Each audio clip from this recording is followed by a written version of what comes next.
Vous écoutez Radio Balance en partenariat avec Genibet.fr.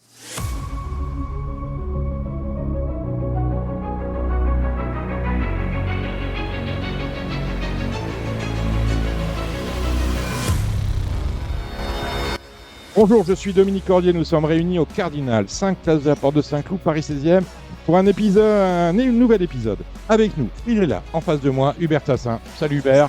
Bonjour Dominique. Ancien directeur de la rédaction, directeur général de BFM Business et de plein d'autres choses. Ancien administrateur de France Gallo, du PMU. Vous êtes toujours membre du comité de France Gallo. Oui. Vous avez laissé les clés de l'association Paris-Province à des gens plus jeunes que moi. Monsieur Montoile, qui m'envoie régulièrement, je le remercie, cette page hebdomadaire qu'on appelle Grain de sel. On est presque au 1000e numéro, je crois, de Grain de sel. Oui, pas loin. Oui. Pas loin, ça fait 1000, ça fait 20 ans. Ce qui nous a tenus en éveil, c'est que quand on a lancé, c'était quand une très haute personnalité des courses est venue nous voir en disant vous ne tiendrez pas 2 mois. Oui, 2 mois et ça fait 20 ans. Un peu moins de 20 ans. Un peu moins. Ouais, c'est un peu plus récent que Radio Balance qui fête cette année, ce sera l'été prochain, c'est 20 ans d'existence. Un peu plus récent. Ça a été créé sur l'hippodrome de Deauville par Emmanuel Roussel, Guillaume Covès, Vincent Lahalle, tous les gens qu'on voit moins souvent à Radio Balance mais qu'on aime beaucoup et qu'on salue. Bien, voilà qui est dit. Gilles Barbarin était sans doute déjà là parce que Gilles Barbarin, je veux dire, c'est quand même un monsieur.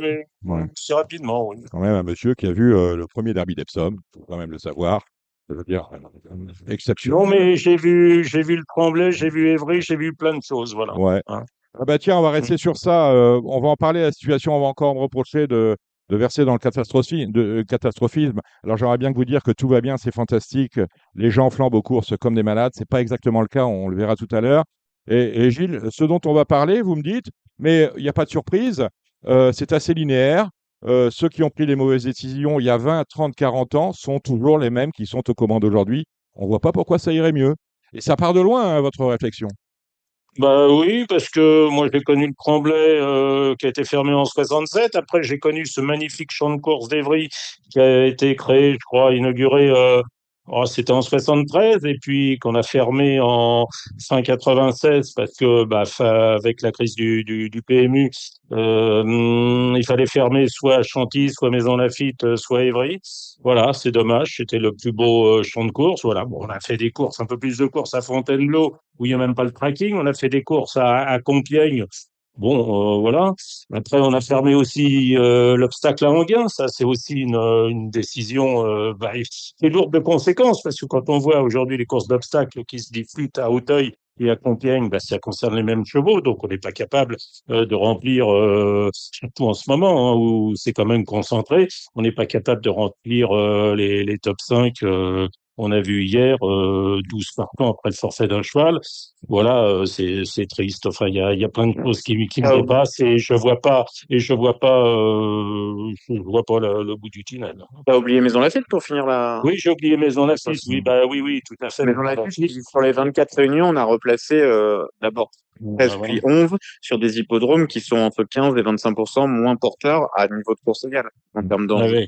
Oui, l'hippodrome qui a été fermé en 2020 et qui a été racheté par la municipalité, je crois, en 2023. Voilà. Bon, après, ça coûte cher d'organiser des courses à Maison Lafitte, donc on préfère faire des galops plutôt que des courses. Enfin, j'espère qu'on fera des courses. Enfin, pas cher, parce qu'aujourd'hui, en fait, on a quand même des données économiques très précises. Alors, si ça coûte cher, j'entends, mais on sait très bien que sur certains hippodromes, à heure égale, à niveau de course égal, à nombre de partants similaires, on a des hippodromes qui dégradent de 15, 20, 25% les enjeux. Donc, si tu fais un produit pour les parieurs et que que tu ne regardes pas là où les parieurs veulent le plus miser, fatalement, tu dégrades ton produit. Ça contribue encore une fois à la régularité des courses, au règlement et à tout le reste. C'est à force de penser qu'on peut tirer les numéros dans le chapeau en courant les courses n'importe où sans s'occuper de la régularité des courses. Alors oui, ça marche un temps, mais on entre dans la tête des gens que complètement d'accord avec toi. Bon, je suis complètement d'accord avec toi. Comme ça, Évry, les courses étaient hyper régulières. À Maison Lafitte, la ligne droite, c'était hyper régulier. On peut même plus concurrencer l'étranger puisqu'on n'a plus que Deauville. Et Deauville, évidemment, il n'y a pas beaucoup de réunions sur la ligne droite qui fait 1600 mètres au plus. Après, c'est Fontainebleau Voilà. Enfin bon, c'est pas D'autant c'est pas des d'autant que courses, c'est sur le pas des cadavre courses. de Maison Lafitte, il y a quand même un certain nombre de décisions politiques. Cette décision a beaucoup arrangé certains hippodromes qui ont récupéré les réunions de Maison Lafitte. C'est comme par hasard, on les retrouve Bon, tout parfait près. Ernest, merci. Merci messieurs. La parole est à la défense. On a en face de nous, il était aux affaires quand on a fermé Évry Maison Lafitte, vous étiez Oui, parmi les Évry, décisionnaires. Évry, Donc la parole est à la défense. Évry, je venais d'arriver. Je pense que sur Évry, il y a eu deux erreurs. La première, c'est de faire Évry, quand on a été exproprié du Tremblay après la campagne présidentielle de 65. Et la deuxième, c'était de le fermer. Les deux ont été une erreur. La première, vous savez que François Mathey était président de l'association des entraîneurs. Donc en 65, quand on a été exproprié d'Évry, et lui s'était battu pour qu'on modernise Chantilly à ce moment-là. Donc, et ça aurait été probablement une meilleure idée, mais à l'époque, il y avait 5 sociétés. Je vous passe tous les détails. Donc, l'erreur, c'était, à mon avis, de le faire et c'était, à mon avis, de l'arrêter. Après, ce qui est vrai, c'est qu'on ne peut pas tout entretenir, malheureusement, on touche la moitié des revenus du PMU. C'est peut-être une erreur, mais le galop touchant la moitié, le galop ne pouvait pas entretenir autant d'hippodromes parisiens, c'est tout. Mais après, le choix d'Evry a été, donc c'est Lagardère qui l'a porté, donc j'étais effectivement je conseille, mais le choix d'Evry plutôt que celui de Maison Lafitte, parce que Chantilly, Lagardère étant arrivé, il n'était pas question de fermer Chantilly. Le maire d'Evry avait été particulièrement négatif sur le fait d'aider l'hippodrome, alors que le maire de Maison Lafitte était positif. Après, est-ce qu'il a tenu ses engagements? C'est encore un tout C'est le maire autre de sujet. Rissorangis, hein, pas celui d'Évry, c'était Ah, le maire. oui, c'est le maire de. Voilà, Ouais, Monsieur Mandon, je crois, de oui, mémoire, oui, oui. un Et socialiste. donc, on lui a demandé ce qu'il pouvait faire. Il avait dit, je peux déplacer l'arrêt de bus. Voilà. Alors que Maison Lafitte Mmh. a mis de l'argent. Bon, après, il y a eu la taxe Miarvert, etc. Donc, bon, par ailleurs, on était obligé de tenir compte. Ce qui est vrai, et ça, en revanche, on n'est pas du tout arrivé à le faire, c'est qu'on est en gain de productivité zéro sur nos hippodromes parisiens. C'est-à-dire que pourquoi on ferme Maison Lafitte? Parce qu'à Maison Lafitte, quoi qu'il arrive, il y avait à ce moment-là 20 personnes, 15 personnes de plus que ce qu'il y a à Lyon pour un hippodrome et deux hippodromes et un centre d'entraînement. Donc le problème, ça a été nos conventions collectives. On a été incapable de gérer les conventions collectives de nos hippodromes parisiens qui datent du moment où il y avait beaucoup d'argent. Hein, c'est tout. À Mais ce sujet-là, pas de grève. Il y avait il y avait des menaces de grève concernant les réunions de demain à Vincennes, samedi à Vincennes, dimanche à Longchamp. Pas de grève pour deux raisons. D'abord, faire la grève un week-end de Pâques, c'est assez compliqué. Puis les gens ne sont pas très à l'aise avec ça. Et surtout, il y a une prise de conscience des personnels de France Gallo, de l'institution que dans l'époque que nous vivons, on va y revenir avec vous, Hubert Tassin, aller faire grève pour demander un de plus, 1%, un point de plus que le légal, c'est peut-être pas très responsable. c'est-à-dire que vis-à-vis des gens qui font marcher le système, c'est-à-dire les propriétaires, les éleveurs, Mm. les entraîneurs et leur personnel, À qui on a dit qui vont avoir moins cette année que l'année moins dernière, 15. moins 15, Mhm. et encore on n'a rien vu à mon avis, Non. que l'année dernière. C'était un peu indécent de la part de la part de salariés de dire j'ai droit, il y a 2,5% grosso modo d'augmentation de la masse salariale qui sont automatiques, je veux 1% de plus. Alors ce qui est vrai, c'est que après chacun joue son rôle, mais il n'y a pas de grève. En revanche, ils sont un tout petit peu réveillés, les partenaires sociaux, puisqu'ils ont lancé, comme vous avez su, un droit d'alerte. Les salariés du PMU On va en ont parler lancé tout à un l'heure. droit d'alerte. Mais sur la grève, c'était un peu indécent vis-à-vis de tout le reste. Alors, l'actualité n'est pas que morose. Il y a eu aussi un superbe rayon de soleil. C'était le week-end dernier à Médane avec la victoire de Kalan Dagan dans la World Cup, faut le souligner. La ligne droite, elle fut de toute beauté. On l'a tous vu hein, sur les réseaux. À ce sujet-là, j'aimerais dire à ceux qui pleurent parce que quand même Kalan Dagan, le meilleur cheval du monde, n'aura jamais le droit de citer dans le prix de l'Arc de Triomphe, c'est vrai, mais il faut connaître les chevaux pour savoir que le Hongre, finalement, n'est ni un mâle ni une femelle, c'est le troisième sexe un peu, hein. C'est le transgenre c'est le transgenre de la boxe. Et finalement, Julien, vous le savez mieux que moi, la castration peut s'apparenter à une forme de dopage, dans le sens où on va améliorer un cheval difficile qui n'aurait jamais fait carrière s'il avait gardé ses attributs et qui devient un cheval de course parce que on l'ampute finalement de ses parties génitales. Vous connaissez mon point de vue, on en a déjà parlé régulièrement. Moi, je suis pour les Hongres hors classique, ce qui permet justement d'étalonner des générations même un étalon assez moyen qui va gagner un groupe 1, alors le deuxième zone, c'est petit dire, sera toujours beaucoup plus valorisé que ce que peut gagner en course un Hong. Donc, je vois pas de gens castrer des chevaux et se priver potentiellement d'étalons alors que ce serait pas nécessaire. Maintenant, je pense qu'aujourd'hui, on a vraiment besoin de redorer le spectacle. En plus, tous nos pays, qui sont nos concurrents, le font. Donc voilà, on peut refaire 100 fois le débat. Par contre, moi j'ai un point vraiment qui Oui, alors porte sur Calandagan, 1,05 qui la est cote. assez inaperçu, c'est le fait que Calandagan ait été payé 1,05. Mm.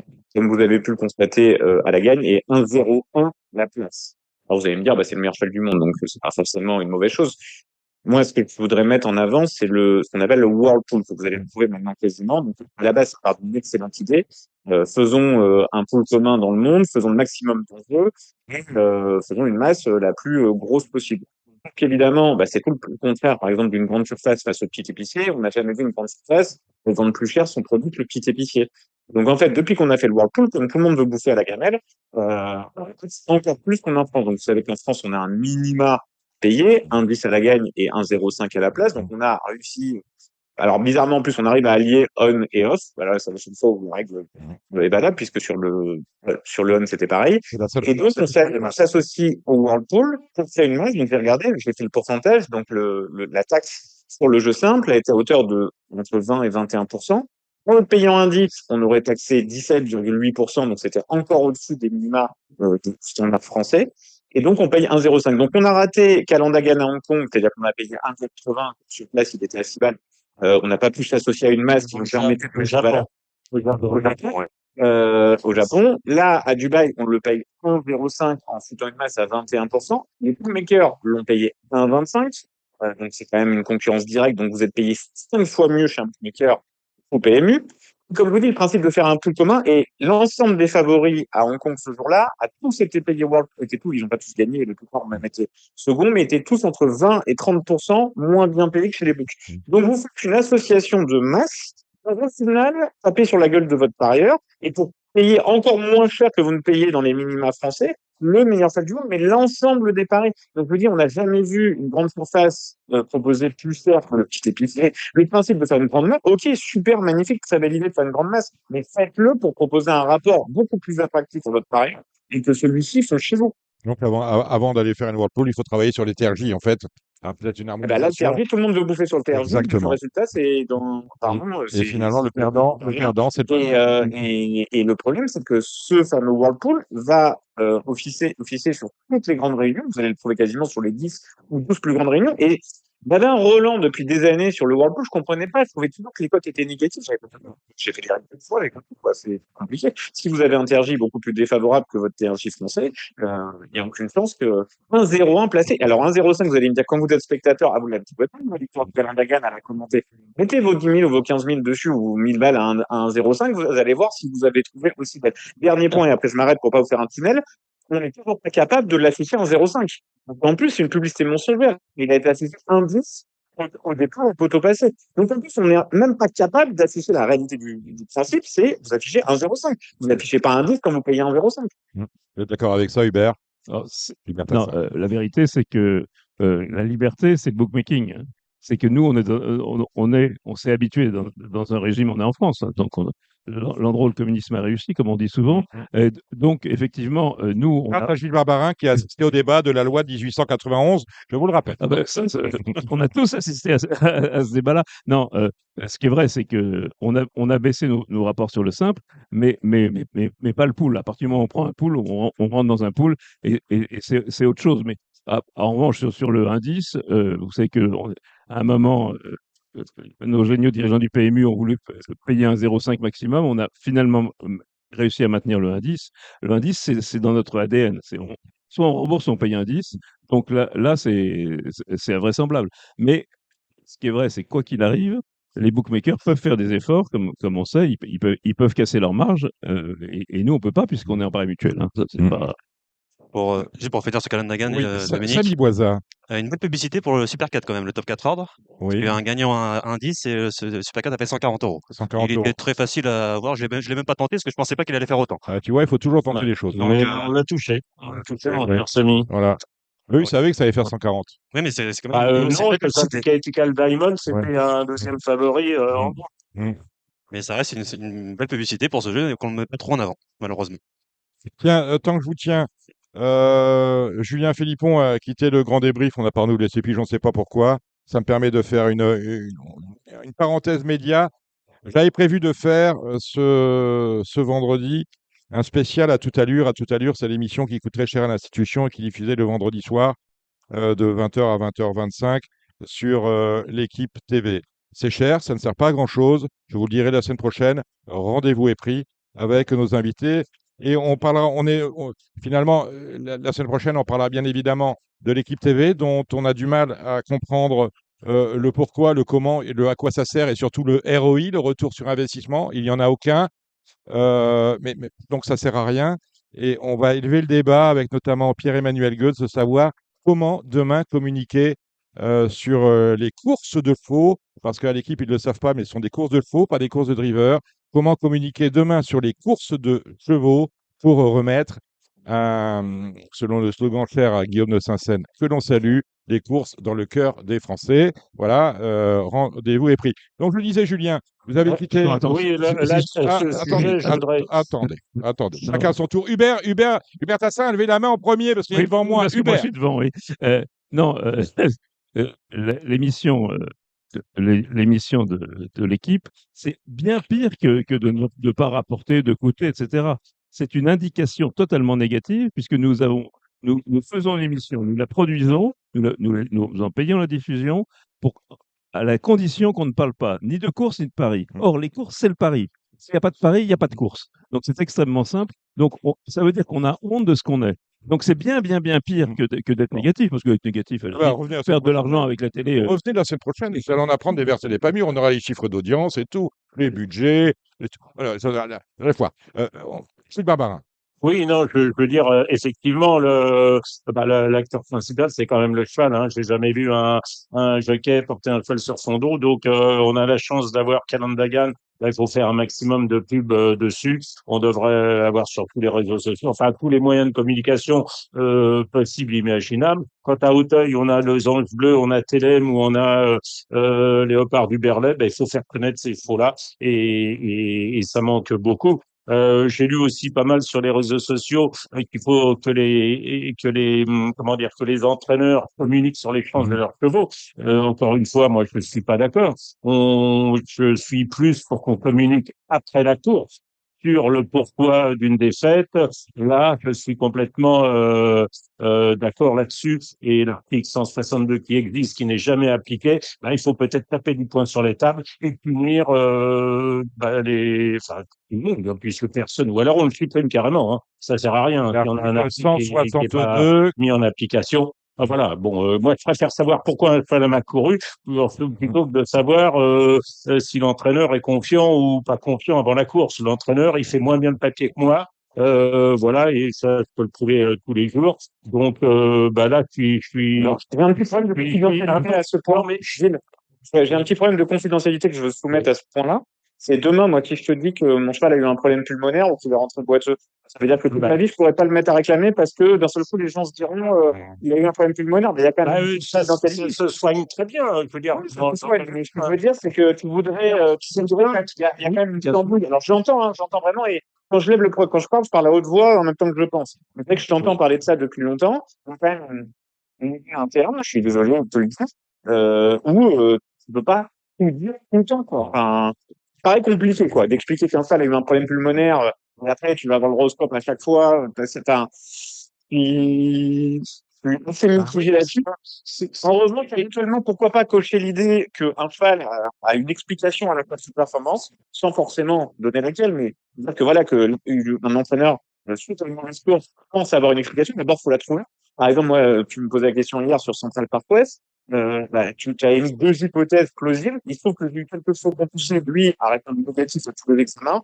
Pour autant, dans ce même environnement-là, il a fini dernier, mais je peux t'envoyer l'examen que ça soit la course de trop, et puis pourquoi pas, mais j'ai pas non plus la réponse à cette question, quoi. C'est pas le cheval. C'est-à-dire que quand le cheval va se représenter en compétition, je peux pas savoir quoi en faire. Mais est-ce que moi, je pourrais te garantir que le prochain coup, il va être à coup sûr à l'arrivée? C'est peu importe Oh non, l'échec. non, mais voilà, mais C'est l'échec, donc je vais pas te donner une réponse que je n'ai pas. Bon, Hormis, Ouais, parce que la seule chose que je peux te dire, c'est que si je le représente, c'est que je le trouverai bien le matin, quoi. Mais ça ne donnera pas pour autant le certitude du résultat. Bien on sûr. reparlera, Moi, on ce que je reparlera. dirais, s'il y a des chevaux, Ouais. ils vont voir, enfin, quand un cheval qui pas bien sur un hippodrome, il y a un service veto. On va demander parfois d'aller faire stopper le cheval. Moi, je voudrais que tous ces rapports veto soient à la disposition Stop, des messieurs, sportifs. stop, Comme stop. que ce soit pour les actes de maréchalerie, exactement. L'autre jour, s'est posé le problème avec Hamilton. Voilà, ça a fait tout un cirque parce que Pascal Ada a dit au micro, bah l'autre jour, il était déféré. Alors évidemment, machin.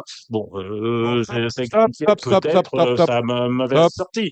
Mais moi, je pense qu'il y a beaucoup plus de transparence et l'appréciation de l'entraîneur avant le coup, bah, il va avoir bon une fois sur deux. Voilà. Bon, stop, Donc, messieurs. C'est bon, moi, c'est bon, c'est bon. j'incite plutôt les parieurs à faire le papier, à bien, voilà. Moi, j'ai appris, et peut-être que c'est un autre temps. Au cours, tu ouvres les yeux, tu fermes tes oreilles. Voilà. Gilles, j'ai dit qu'il y avait un décalage, donc arrêtez de partir sur une logorée. Hein, l'article 162, on sait ce que vous en pensez. Hein, on transmet ça au patron du Régalien à France Gallo, Henri Pourret, de Surtout au manière. trot. Surtout au trot, ouais, Ça, avec les emails rouges. non, ne remettez pas un peu d'huile sur le feu, Hubert Tassin. Le Régalien, Monsieur Henri Pourret, de manière à ce qu'on retravaille cet article 162 pour donner satisfaction et à Gilles pour que le travail soit fait, et à Julien Philippon pour que le secret d'alcôve ne soit pas dévoilé au grand public. Sincèrement, je suis Voilà. pas contre ce que dit Gilles, hein, on est bien d'accord, Non, mais je dis plus que ça bien, pose un peu un j'entends. problème de confidentialité. Donc, je dis juste que c'est pas si simple que l'évoque Gilles, quoi. Bien d'accord. Je te comprends également. Voilà. On est bien d'accord. Je parlais initialement du fait que Julien Philippon ait quitté, sans qu'on l'avertisse finalement, le grand débrief. Là, on lui avait demandé aussi à une époque de quitter ce qui s'appelle la cellule d'optimisation sous prétexte de conflit d'intérêts, qu'on imagine bien quand il a repris sa licence d'entraîneur. Alors, moi, j'aimerais vous dire, on peut parler librement maintenant sur cette cellule d'optimisation, où des personnes, des employés de France Gallo, des employés du TRO, des employés du PMU se réunissent de manière à choisir les meilleurs chiffres pour obtenir les meilleurs enjeux possibles jour après jour, pour obtenir à la fin de l'année un chiffre d'affaires conséquent. Alors, vous imaginez bien que lorsque je vous dis que on a fait l'année dernière, on a dû faire -4, que là, on est à -3 et -66 millions à la date d'hier. On a rattrapé par rapport à Ramadan contre Ramadan. Vous imaginez bien que quand vous rendez une copie pareille depuis 3 ou 4 ans, euh, les membres de la cellule d'optimisation devraient se regarder dans la glace et se demander s'ils travaillent dans une cellule d'optimisation ou une cellule de détérioration, une cellule d'optimisation ou une cellule de dégradation, une cellule d'optimisation ou une cellule d'altération, d'aggravation, de dépravation. Parce que quand on voit le pâté qui a été rendu cette semaine, avec 16 partants, 6 émojis rouges dans le Grand Prix Angers-Loire Métropole à Angers, 10 partants, 6 émojis rouges, 3 non partants parmi les émojis rouges, et finalement 7 chances, voire 6 pour faire un quintet, c'est honteux. Quintet qui a rapporté dans le désordre 2,80 €, je vous le rappelle, 177 € dans l'ordre, le tout pour 2 €. On revient à Auteuil, Gilles en a parlé, avec 13 partants, 12 finalement, puisque coûte que coûte a préféré ne pas venir. Que ce vendredi, on est encore à 13 partants, avec quand même de mauvais chevaux. Beaucoup d'entre eux ont couru à réclamer, et que demain, même si c'est le Kerjak, on va quand même aller sur un quintet qui va rapporter des noises. Cellule d'optimisation, ça veut dire quoi? Courir les meilleures épreuves aux meilleurs endroits où elles ont lieu. Lorsque à Angers, on voit qu'on ne peut pas faire le quintet, parce que c'est la vérité, on ne pouvait pas faire le quintet à Angers. Je veux dire, faire ce qu'on a fait avec 6 émojis rouges, 3 non partants, puis des chevaux qui n'ont absolument rien à voir parce que leur dernière course remonte au Calendes, il fallait quand même aller voir ailleurs. Et pourquoi pas à la Teste, où on avait quand même un handicap +20, finalement on s'en fiche. +20, ils sont 16 à la Teste. Au moins, on est débarrassé de la Teste parce qu'ils vont nous casser les pieds en juillet à la Teste, un dimanche, avec un Z5 un super top 5 qui va n'intéresser personne parce qu'à la Teste, on n'a pas nos repères. Et bien voilà, on aurait pu On prendre. revient à la décision politique de Maison Lafitte quand on a donné ce dimanche à Voilà, la Teste, voilà. c'était sur le terrain. Je n'ai pas terminé. Je n'ai pas terminé, cher ami. Voilà. Ensuite, on aurait pu aller d'Auteuil à d'Auteuil. On n'a pas les moyens d'organiser un quintet à Auteuil. Quintet qui ne fait que des déçus finalement, parce que tous les pronostics de la place française sont passés pour des idiots. Il n'y a que 12 partants. Il y en a très peu qui ont donné le Quintet. Je ne suis même pas sûr que Gilles Barbarin l'ait donné. Gilles en a donné le Quintet hier. Simplement. Tiercé hors. Ouh, 12 partants, même pas le Quintet. Ouh, Ben, je Gilles sais bien. Barbarin. Mais je suis pas fier de moi. Hein. Voilà. Et Je suis pas fier de moi. tout le monde avec ces histoires-là on passe tous pour des idiots. On aurait dû aller courir. Il y avait un handicap 1200 mètres ligne droite de 3 ans, pourquoi pas, sur le gazon de Chantilly. C'était l'occasion de retrouver. Vous Voilà. croyez que ça vous aurait empêché de passer pour un idiot, ça? Ah non, mais au moins le joueur aurait vu 16 partants. Voilà. Ce soir, je ne sais pas ce qu'on aurait pu faire. A priori, il n'y avait rien d'autre. Je me souviens, et Julien sans doute, et plus sûrement Gilles, il y a 25 ans, pour chaque réunion, il y avait toujours une épreuve qui pouvait ailleurs servir de support au quintet. On pouvait switcher. Ça existait. Les programmes autour indiquaient attention, cette épreuve est susceptible de servir de quintet de remplacement. C'est aussi pourquoi en face de la réunion d'Auteuil, et bon là je suis un peu vénère. En face de la réunion d'Auteuil, là il y avait jeudi il y avait la réunion de Chantilly, ce qui pour moi devrait pas exister. Mais bon, on aurait pu faire. Oui, non mais je suis d'accord. Ce que je voudrais moi, et c'est un peu toi aussi, je suppose, c'est je veux une réunion dans la région parisienne par jour. Voilà, quotidiennement, il me faut une réunion de course dans la région parisienne au galop, j'entends. Hein. Voilà. Non, je vois qu'il y a une journée où il y a uniquement semi-nocturne à Pornichet, ça me plaît pas du tout ça. Non, mais Auteuil-Vincennes, c'est pas mieux. C'est pas mieux. On n'a pas suffisamment, on n'a pas trop de public pour courir en concurrence les uns avec les autres. C'est complètement loufoque. Personnellement, D'autant que rappelons, je comprends vraiment pas cette histoire. Et effectivement, courir Chantilly et Longchamp. le public de Chantilly-Auteuil, Juste pour répondre à la question de Chantilly-Auteuil, ça me paraît insensé. Pourquoi c'est pas compliqué quand Gilles, parce que lui, Gilles veut aller aux courses tous les jours. Voilà. Chacun a mais non, mais ça, chacun son truc. Mais en fait, si vous, demain, une journée comme Chantilly, ça va complètement sauver les miches à la Réunion d'Auteuil qui dégrade de 2 ou 3 millions en termes de chiffre d'affaires global, un chiffre global, la journée, puisque si vous avez que de l'obstacle et 2 réunions un peu faiblards de trop en fait, parce qu'on n'en voit pas en plus Paris face à Auteuil, c'est dans votre logique. Donc en fait, une réunion comme hier, et pareil, Compiègne tout seul, si on le met face à Chantilly, c'est pour dégrader la journée, parce que le produit, il faut bien le reconnaître aujourd'hui, dégrade très fortement l'ensemble, quoi. Et en plus, quand vous mettez une réunion 1 en obstacle, si vous n'avez pas un truc en plat, vous partir tous les jours de plat qui abandonnent la journée et qui, du coup, quand vous avez une réunion en plat, vous avez une chance que les mecs mettent des pièces en Auteuil dans la continuité, alors que si vous avez que Auteuil et du coup, vous êtes abandonner la réunion totale, la journée au joueur de plat totale. Moi, je pense que les courses sans personne sur l'hippodrome, c'est pas bon. Ça me plaît pas du tout. Les courses sans personne sur l'hippodrome, c'est pas un objectif. Je suis tout à fait avec toi, mais c'est un autre sujet de servir sur les hippodromes, de pas dans le huis clos parce que ça coûtait moins cher. Et juste, je reprends, c'est pas pour défendre mes anciens collègues de la saison passée, pour les défendre de la série d'optimisation, mais Dominique, il faut quand même que vous sachiez une chose. Non optimisable que après qu'il ait pris les décisions structurantes, les différents conseils des différentes disciplines. Donc, ce que je veux dire, c'est que, à partir du moment où ils vous obligent à faire des choses et qu'ils vous donnent pas des coups d'effrance, notamment sur le calendrier, et surtout, le fait que les disciplines ne font rien les uns vers les autres, mais plutôt les uns contre les autres, c'est l'optimisation, elle peut bosser que avec ce qu'elle a devant elle. Donc, les décisions doivent être prises en amont et beaucoup plus simplement par les sociétés mères, ou possiblement par le PMU. Si vous avez un mauvais calendrier, évidemment, on va vous filer un mauvais pixel, quoi. Je veux dire, voilà, les décisions de ces optimisation, elles sont que à portée des décisions des sociétés. La stratégie plus globale. Un point positif, s'il vous plaît. Voilà, je veux dire, dimanche, il y a un super top 5, il y a un super handicap à Longchamp pour la réouverture. Il y a 20 partants. C'est une course magnifique. Et j'espère, mais j'en doute, que les enjeux seront à la hauteur. Je reprends un exemple génial. Il y a 2 ans, on crée un super quintet, première réunion de l'année, et on met une grosse allocation en espérant avoir 20 partants, demande du PMU. Première année, on fait qu'une épreuve, on se lance 17 partants.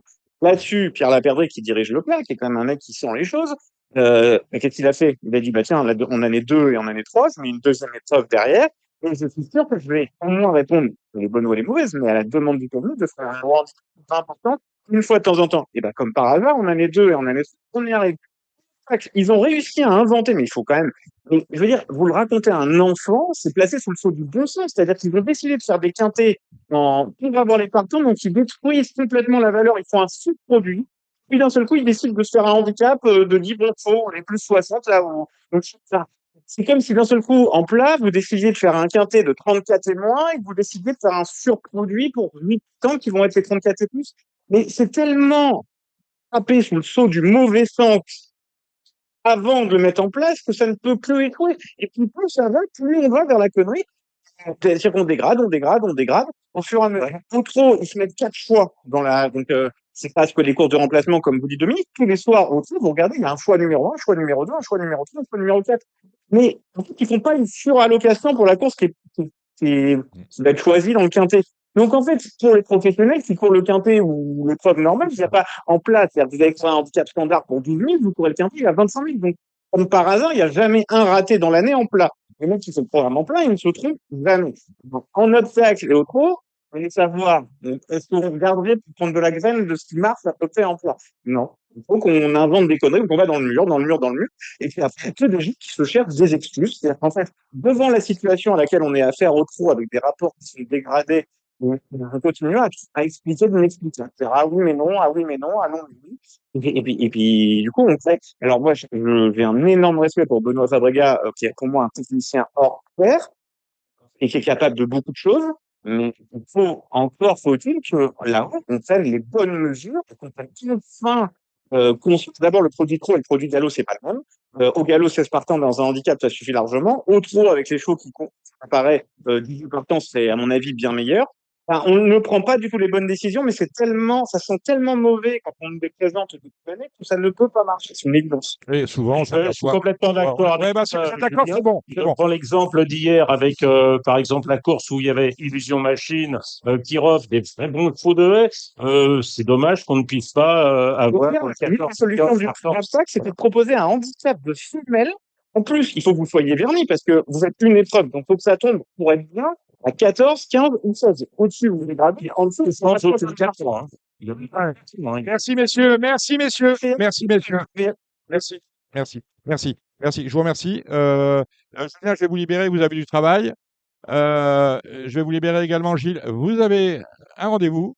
Et puis, on vous retrouve très, très vite. Et on va parler ce qui est nouveau d'avoir Hubert Tassin avec nous. C'est bien évidemment ce qui s'est passé au PMU avec le budget qui n'a pas été voté par les administrateurs. On voit ça tout de suite. Dernière information, Jean-Michel Bazir qui fait sa rentrée demain à Royan. On ne l'avait pas vu au sulky officiellement depuis le 1er janvier. Ensuite, il y avait une chute à l'entraînement et une longue convalescence. 1er janvier, nous sommes demain le 4 avril et il sera sur l'hippodrome de Royan avec 4 drives. Merci Julien, merci Gilles. Allez, à la revoyure. À la revoyure. Et Hubert, bien évidemment, reste avec nous. Alors, il y a un monsieur qui n'a pas de chance, c'est Eric Woerth quand même. C'est-à-dire que le jour où il est nommé président du PMU, c'était le 13 avril dernier, il a été bisuté d'une drôle de façon à Enghien. Le quintet du vendredi 13, Grand Prix du vendredi 13 est annulé parce que la piste est impraticable. Ça ne devrait jamais arriver au trot et finalement ça arrive, ça fait 2 fois en 3 mois, ça fait quand même beaucoup. C'est presque suspect, je ne suis pas complotiste, mais c'est quand même bizarre. Et puis ce jour-là, il a été bisuté d'une drôle de manière. Et ensuite, lorsqu'il il a vécu, après un drôle de vendredi 13, il a vécu un drôle de 1er avril, c'est qu'il préside pour la première fois le conseil d'administration du PMU, avec présentation du budget annuel, parce qu'on avait retardé cette présentation de 4 mois. On a travaillé du côté de chez Cyril Giraudat, le directeur général, qui est arrivé le 7 janvier. On a travaillé avec un budget trimestriel sur la base de 700 millions. On va parler avec vous, Hubert Tassin. Eh bien, le budget a été tout simplement retoqué par les sociétés mères, notamment, qui demandent des explications supplémentaires. Explications qui seront données le 15 avril au cours d'un second conseil d'administration. Est-ce que la situation est grave, docteur Tassin? La situation est extrêmement grave. Je ne suis pas aussi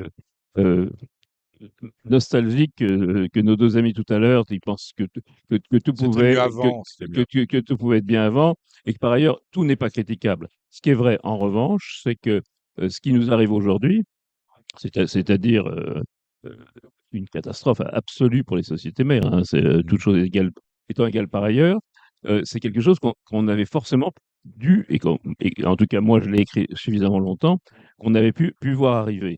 C'est-à-dire que le PMU, à partir de 2017, grosso modo, a premièrement changé de fonctionnement juridique avec, euh, il y avait un président directeur général issu de nos rangs, si j'ose dire, et un directeur général issu de l'administration. Il y avait un conseil d'administration qui était paritaire, l'État, société de course, pour des raisons sur lesquelles je ne peux pas revenir.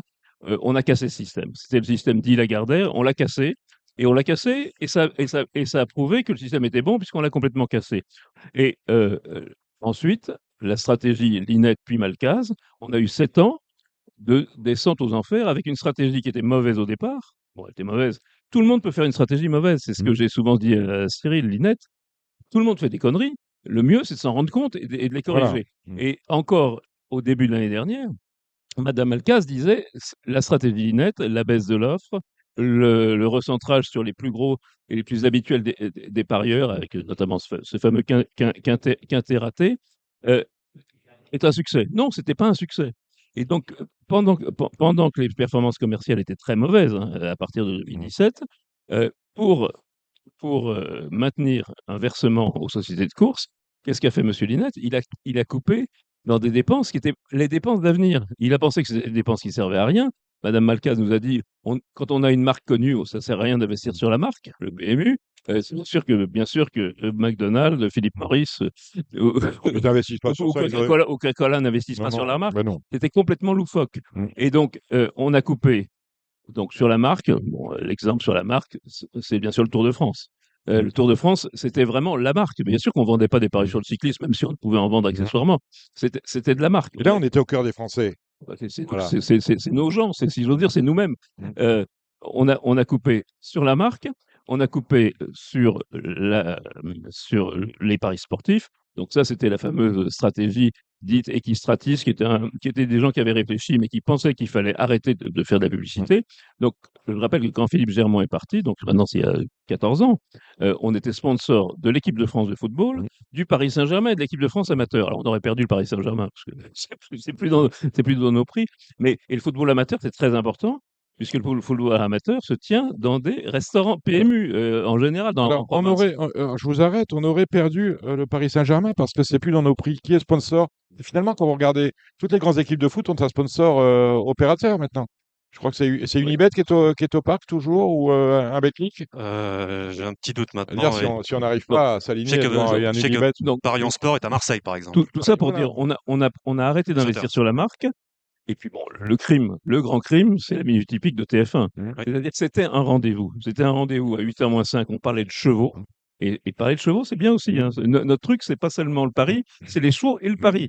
Et à 8h30, on parlait pari puisqu'on nous montrait une, voire deux courses en replay. Et ça, évidemment que ça coûtait très cher. Et évidemment que c'est pour sortir le résultat et c'est pour masquer la catastrophe commerciale de la stratégie qui a été suivie à partir de 2017 pour aller vite. Si vous voulez, on a perdu 1 milliard de chiffre d'affaires. Alors, Ça, c'est les racines du mal. Hein. et Les racines du la mal. racine du mal est là. Ouais. C'est pour ça que je veux dire, il n'y a aucune surprise à la situation d'aujourd'hui. Mm. Alors, j'en veux beaucoup aux 5 ans, aux 5 ans de Linette Malcaz, et j'en veux beaucoup aux 2 dernières années, où pour des raisons où les deux ont probablement des excuses, hein. Le président du Trot et le président du Gallos n'ont rien fait. Ils n'ont rien fait parce qu'ils se sont annihilés l'un l'autre. Ils sont chamaillés un peu. Oui, mais alors, le problème, c'est que c'est impossible, puisque tout le monde paye. Donc, le résultat aujourd'hui, pour le galop, et pour le trot, c'est le même résultat, c'est qu'effectivement, Cyril Giraudat nous fait un budget en nous disant, je vais redonner 800 millions aux sociétés de course. Bon, très bien. Ça veut dire quoi? Ça veut dire 700, pas 800. 700, je veux dire. Oui. 700 millions aux sociétés de course. Je rappelle qu'on donnait 850 millions en 2011. C'est-à-dire qu'on a perdu presque entre 35 et 40% hors inflation par rapport à 2017. Donc c'est vraiment un crack systémique, hein. Je parle de bourse, c'est un crack. Donc, qu'est-ce qui se passe? Ça veut dire quoi? Ça veut dire que France Gallo, avec les allocations baissées cette année et l'année dernière, perdrait dans ces conditions 5 millions d'euros cette année, et donc n'aurait plus un flèche de trésorerie nette de dette. Donc, ça veut dire que c'est pas tenable. Donc, on savait que ça allait arriver en ne faisant rien. Et encore une fois, c'est de la faute de personne, c'est de la faute des deux, j'en sais rien. C'est de la faute, à mon avis, de la structure qui n'est pas bonne, mais aujourd'hui, on n'est plus sur la structure. Aujourd'hui, il y a les hommes, il y a il y a un président, il y a un directeur général. Donc nous, il faut que tous, les gens des courses, on se mette derrière eux. Ils sont pas parfaits, ils sont sûrement bien ou mal, j'en sais rien. On aurait choisi machin et pas truc. C'est pas le sujet. Le sujet, c'est qu'il faut se mettre derrière eux. Alors, c'est particulièrement invraisemblable d'arriver dans un GIE, c'est un groupement. Le PMU, c'est pas une société anonyme, c'est un groupement. Et que les membres du groupement votent contre le budget, puisque ils votent contre eux-mêmes. Ça ne veut strictement rien dire. Le PMU, c'est pas une instance indépendante. Et donc on est arrivé à quelque chose qu'on a vu venir. On a vu venir chaque année en se plantant. Et surtout, encore une fois, même le fameux Quintet Linette qui est toujours là, il était mauvais, mais tout le monde. Qui sera réformé en 2027. C'est loin. Oui, peut-être, oui. Mais tout le monde. Mais le problème qu'il y a, et c'est là où j'attends Monsieur Woerth, c'est qu'il fasse le constat. C'est qu'il faut faire le constat de toutes les erreurs passées pour pouvoir les corriger. Parce que ce qui s'est passé, c'est que jusqu'à son arrivée presque, en tout cas jusqu'à l'arrivée de Cyril en janvier, là, on était dans le déni. On ne s'est pas trompé depuis 2017. Or, on ne s'est fait que se tromper. Je suis désolé de dire. Et alors, quand j'entends tout à l'heure nos deux amis disant j'essaye d'avoir le maximum de paris jour par jour, c'est formidable, il faut le faire. Mais comme on était sur une destruction de valeur absolument colossale de l'autre côté, il pissait contre le vent, c'est une certitude. Donc aujourd'hui, il faut faire le constat des très grosses erreurs, et puis il y a un travail considérable puisque ça a totalement démotivé les troupes. C'est-à-dire que les commerciaux du PMU, ils savent plus. On a essayé de leur vendre du boost, du super boost, on en parlait tout à l'heure, des trucs. Moi, je rentre dans un PMU, je sais pas ce qu'on vend. Et pourtant, j'aime beaucoup le jeu aux courses, hein, mais on vend pas un pari hippique. Donc, tout ça parce qu'effectivement, Madame Malcaz l'avait résumé. Le pari hippique, c'est un truc foutu. Il faut passer du pari au jeu. Mais le jeu, la Française des jeux le fait mieux que nous, et les casinos le font mieux que nous. Et les deux sont en très forte croissance. Et sont en croissance l'année dernière, pendant que nous, on est en décroissance. Donc, ce qu'il faut, c'est retrouver ce goût-là. Et là, j'attends aussi, et peut-être plus d'Éric Woerth que de Cyril Giraudat, il faut qu'il repositionne le produit. Et même si, comme vous le disiez, ça risque pas d'arriver avant l'automne pour des questions informatiques. Mais Éric Woerth, ce qu'il faut, c'est qu'il prenne le pouvoir sur la direction informatique. Ça n'a pas être fait parce que le directeur informatique est parti. Il n'a même pas attendu qu'on lui montre la porte, il l'a trouvé tout seul. C'est qu'il a trouvé un job aussi. Aussi, Il ne faut pas non plus exagérer. Une pierre deux coups. Mais il faut reprendre le pouvoir sur l'informatique parce qu'il faut diriger cette informatique. Et ensuite, il faut aussi remotiver tous les commerciaux. J'entends dire qu'on va en liquider X, Y, Z. Il ne faut pas les liquider. Il faut leur donner des objectifs. Tu fais tes objectifs, tu touches ce que tu dois toucher. Tu ne fais pas des objectifs. Là pour le coup, on te vire. Je suis bien d'accord. Mais est-ce que le fait de ne pas avoir de budget, on a eu un trimestre sans budget, on a travaillé, je le rappelle, sur la base d'un quart de 700 millions d'euros. Est-ce que c'est un shutdown à l'américaine un peu? Parce que les investissements ne peuvent pas être faits. C'est inimaginable. C'est inimaginable qu'un groupement, que les membres d'un groupement votent contre leur propre budget. Bon, alors, l'explication, c'est que l'idée, c'est de dire, et l'idée notamment promue par Jean-Pierre Bargeon, mais finalement, les deux, là, sur ce sujet-là, les deux sociétés peuvent s'entendre. L'idée, c'est de dire, l'État va nous aider. Et je crains énormément cette aide. Pourquoi? Parce que l'État va nous donner de l'argent. L'État a déjà aidé à demander une contrepartie que l'État n'a jamais reçue. Donc l'État considère ces courses comme des prometteuses de bonjour. Aujourd'hui, l'État n'a pas un flèche. Hein, ça, c'est très clair. Donc l'État nous donne moins demain qu'aujourd'hui encore. Oui. Oui. Et moins demain qu'aujourd'hui. Comme vous avez entendu, pour les pêcheurs et les routiers, on trouve 70 millions. Nous, on a besoin de 100 millions. À 100 millions, on maintient grosso modo les allocations comme elles étaient l'année dernière et on s'en sort. Donc c'est l'idée qui est développée notamment par Jean-Pierre Bargeon, hein, c'est de dire l'État me doit 70 à 100 millions. Il les a pas, il ne les donnera pas. La crainte que j'ai, c'est que l'État nous permet de nous endetter vis-à-vis de lui de cette somme-là. C'est donc la fuite en avance, que moi je trouve que c'est de la cavalerie. Pourquoi? Et il a les moyens de le faire. pourquoi il a les moyens de le faire? C'est qu'aujourd'hui, dans le budget de la France, il y a donc 800 millions, un peu plus, d'argent qui vient du pari hippique. Si vous donnez un mois de plus de trésorerie, c'est-à-dire que si on paye le prélèvement avec un mois d'écart par rapport à aujourd'hui, ça ne change rien pour les comptes de la nation. Ça nous permet, nous, d'avoir 70-80 millions de plus. Et donc de C'est passer. 800 divisé par 12, en La, fait. la hein. seule chose, c'est qu'on passe en étant à terme en fonds propres négatifs. C'est-à-dire qu'on est exactement dans la même position que l'État français. Si on s'endette pour financer des pertes, c'est une catastrophe. Si Si on s'endette il y a un plan qui permet de s'endetter pour faire de l'investissement, pour retrouver la télévision, pour prendre un exemple, là, pourquoi pas? Alors, enfin, il y a un problème, c'est que là, pour le coup, Éric Woerth a vraiment les compétences pour ça.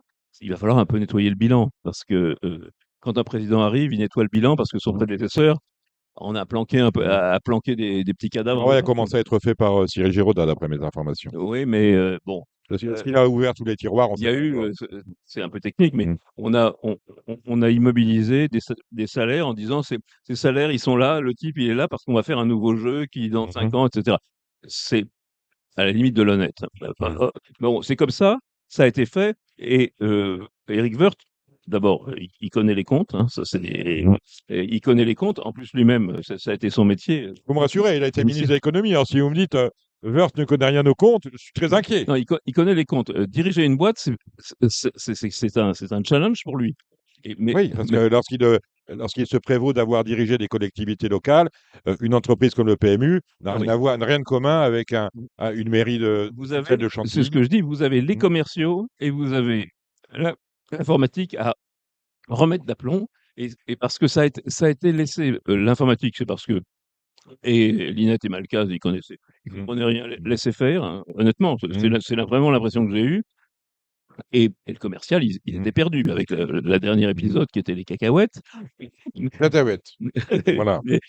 Mais réellement, mais j'en ai déjà parlé, parce que les commerciaux du PMU, les chefs, quand on les voit, quand on va aux courses en province, souvent le chef est là. Et le chef, déjà, il est là, donc il voit des courses. Il sait qu'on fait du pari hippique. Mais ces troupes, on leur avait dit de vendre autre chose que du pari hippique. On leur avait dit de vendre du boost, du machin, du truc, de la tirelire. Il n'y a rien de plus génial que le pari hippique. Mais le pari hippique, c'est pas seulement un prélèvement, contrairement à ce que les dernières mesures qui ont été prises ont l'air de prouver. C'est parce que je veux être plus malin que vous. Je veux être plus malin que Gilles Barbarin. J'y arriverai pas parce qu'il est plus malin que moi. Et il va aux courses tous les jours en plus. Donc il est plus compétent. Mais ce qui est amusant aux courses, c'est pas seulement de gagner, parce que de toute façon en moyenne on perd. Les gens perdent parce que Perdre le prélèvement. ils En perdent. fait, aux courses, quand vous jouez 100 et que vous récupérez 30, vous considérez que vous faites jeu. C'est ça, faire jeu. Non, mais il faut bien comprendre que la création de valeur des courses, bon, ça, c'est un mot qui peut paraître économiquement excessif, c'est deux choses, c'est les pertes des propriétaires et les pertes des parieurs. C'est ça la création de valeur des courses. Et tout le reste vit autour de ça. Alors, il y a certains propriétaires qui ont des moyens de perte qui sont considérables. Et tant mieux pour eux. Et tant mieux pour eux, ils sont des fortunes mondiales ou c'est les plus grandes sociétés du monde. Donc, sur le PMU, c'est navrant qu'un GIE ne vote pas son budget. C'est navrant que le PMU n'ait pas de budget en mars, alors que moi, j'ai vécu ça pendant des années. En septembre, on avait le budget, et de septembre à novembre, on s'engueulait entre Société Mère et le PMU pour faire un ajustement, mais on avait déjà le budget en septembre. Donc là, c'est terrifiant. C'est terrifiant. Et c'est terrifiant pour le personnel. C'est pour ça que réellement, je pense que ce qu'il faut, c'est que le personnel soit remotivé. Parce que moi, le personnel qui a lancé qui a initié un droit d'alerte, hein, dans CSE hier. Le personnel, il est mignon, mais il se réveille vraiment, vraiment bien tard. Hein. Le droit d'alerte, il devait le lancer il y a 3 ans. Parce que, encore une fois, tout ça, c'était écrit sur la peau du lapin. C'est incompréhensible que personne n'ait rien fait. Vous disiez, c'est loufoque de dire ce qu'on a entendu de la bouche et de Linette et de Malcaz, et c'est loufoque aussi d'avoir cru ces gens-là. Alors, il y a un problème. Il y a un problème qu'on réglera dans l'avenir. Il y a un problème effectivement de sincérité dans le propos. Non, il y a un problème de structure. C'est que comment est-ce que le conseil du PMU, dans lequel il y avait un quart de trotteur, un quart de galopeur et la moitié de l'État, a été passif vis-à-vis de ces gens-là. c'est pas le conseil d'une société anonyme contrôlée. L'hypnose, Et donc, il y a eu un tournant. Il y a eu un tournant la drogue.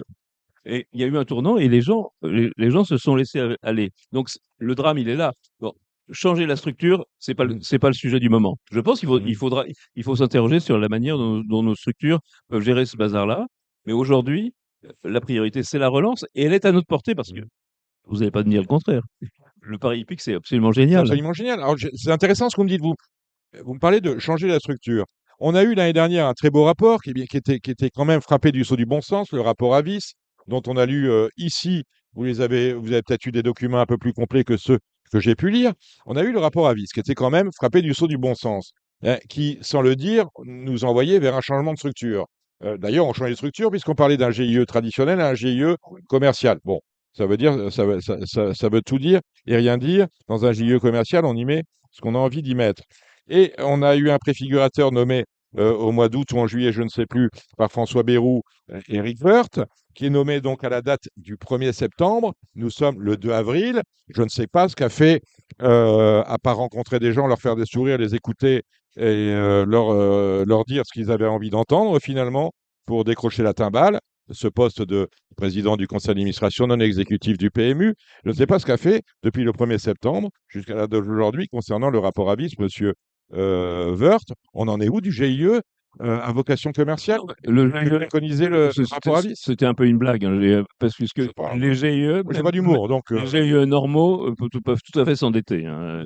Euh, euh, Airbus, quoi.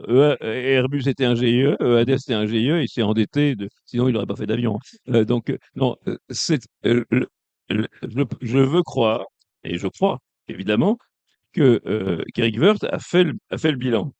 Donc là, il est arrivé physiquement, il y a 8 jours, donc on ne peut pas non plus euh, euh, lui faire de reproches. Je pense qu'il a fait le bilan, et donc à partir du bilan, avec un type dans lequel on peut avoir confiance, Giraudat est un type qui connaît le job, qu'il a fait, ils peuvent arriver à nous emmener quelque part. La seule chose, comme je vous dis, ce dont j'ai peur, c'est que le financement de tout ça soit une fuite en avant avec une dette vis-à-vis de l'État qui, aujourd'hui, on n'est pas endetté. Vis-à-vis de l'État, on n'est pas endetté du tout. Mais la dette on l'a vis-à-vis. été à un moment, parce que les avances de trésorerie, je crois qu'on les a eues pendant le Covid.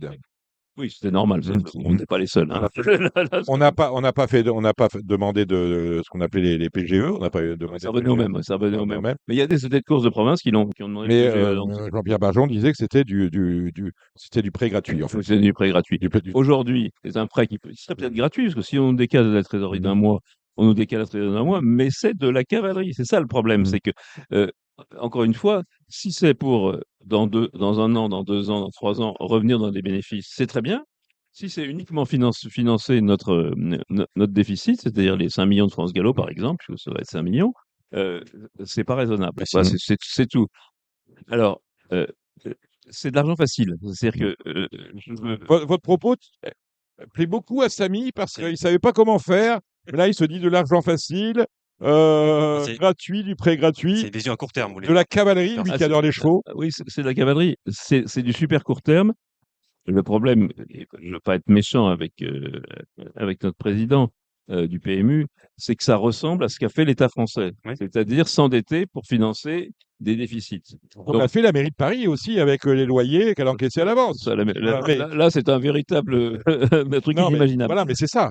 Et donc, ce qu'il faut, c'est qu'effectivement, et on peut attendre qu'un jour, l'État français euh, prenne ses responsabilités vis-à-vis du PMU.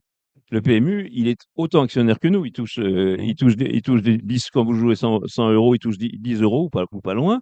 Il faut on a eu des fonctionnaires qui ont suivi la fête, et on a eu des fonctionnaires qui, aujourd'hui, alors ça va peut-être changer avec le nouveau contrôleur d'État, ne suivent pas l'affaire. Je prends un exemple.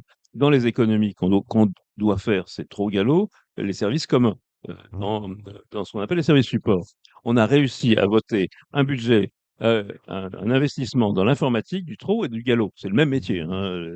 Prendre des engagements, là, on va me dire, oui, ils peuvent être distancés, ou je sais pas, ils rentrent de la distance, il n'y a pas de poids. Non, c'est le même métier. Et moi-même, quand j'ai posé la question au contrôleur d'État, au comité de France Gallo, en disant, est-ce que monsieur le ministre peut accepter ça? La réponse était magnifique, c'est vous pensez bien que je réserve à monsieur le ministre ma position. Donc, et monsieur le ministre a accepté qu'on dépense 25 millions pour faire 2 informatiques. Et donc, l'État n'a pas pris ses responsabilités non plus. Quand je parle des structures, il n'y a pas que les sociétés de course avec leur système de comité de machin, de trucs.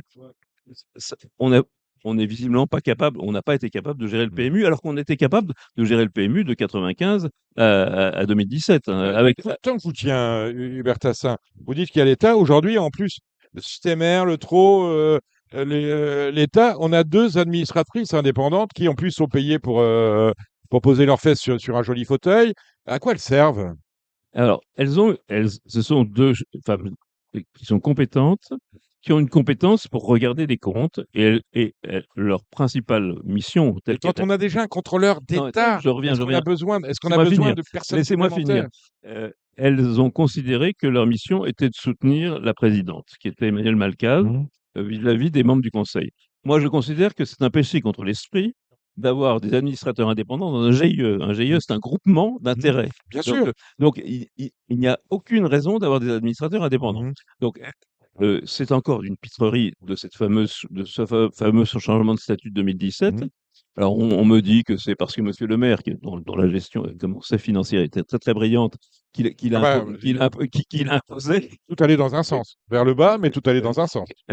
Donc, ces 2 dames sont compétentes, mais dans un GIE, elles n'ont pas vraiment de rôle, de mon point de vue. Par ailleurs, on est arrivé dans des trucs complètement loufoques, puisqu'effectivement, le PMU, demain, le budget aurait pu passer si l'État, plus ces deux dames, avaient voté.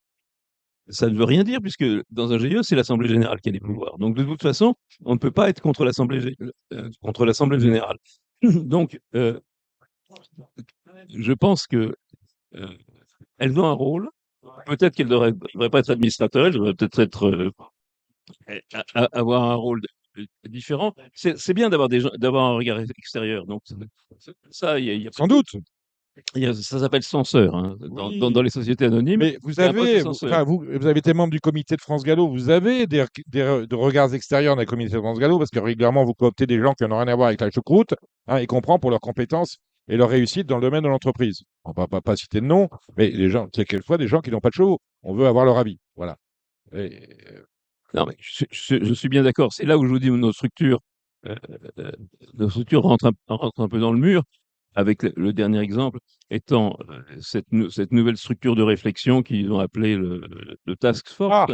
Non, je veux dire... Je vais dire un mot. Je vous laisse parler sur la Task Force. Je veux dire mal de personne. La seule chose, c'est que l'heure n'est plus à la réflexion. Le 27 de ce soir, c'est le sujet de cette Task Force. L'heure n'est pas à la réflexion. La réflexion, comme on le dit tous, Madame Malcaz, quand elle était chez McKinsey, a fait un rapport en 2017, et depuis, il y a eu 6 rapports, dont celui que vous citiez, de l'inspection générale. Il y a eu le rapport Augereau, etc. On sait ce qu'il faut faire. C'est pas la peine de nous raconter des histoires. Et ça, c'est ma grande théorie. Les courses de galop ne sont pas en crise. Elles ont une crise de financement qui est la crise du PMU. Les courses de galop ne sont pas en crise. Vous dites que vous pensez que Eric Caldagan, quand il court contre ses enfants, est le meilleur cheval du monde. Effectivement, il a couru contre ses enfants puisque les Japonais et les Américains n'étaient pas là. Non, mais on a des très bons chevaux. On a une école de jockey exceptionnelle. On a un élevage d'obstacles qui tient son rang. Donc, il y a une crise plutôt dans l'élevage. Hein. On a tout pour s'en sortir, ce que vous me dites. Non, mais on a le truc le plus génial. La seule chose, c'est qu'effectivement, notre système de financement, qui est le meilleur et qui est le seul, il ne faut pas rêver qu'on finance les courses françaises par autre chose que le pari, comme les courses japonaises. On peut pas faire autrement. L'idée de dire mais on va faire du sponsoring, on peut pas faire de sponsoring. Les Anglais qui ont une couverture médiatique beaucoup plus importante que la nôtre, qui ont des entrées plus importantes et surtout des gens qui payent l'équivalent de 100 € pour rentrer. Donc du pouvoir d'achat, n'ont pas de sponsors.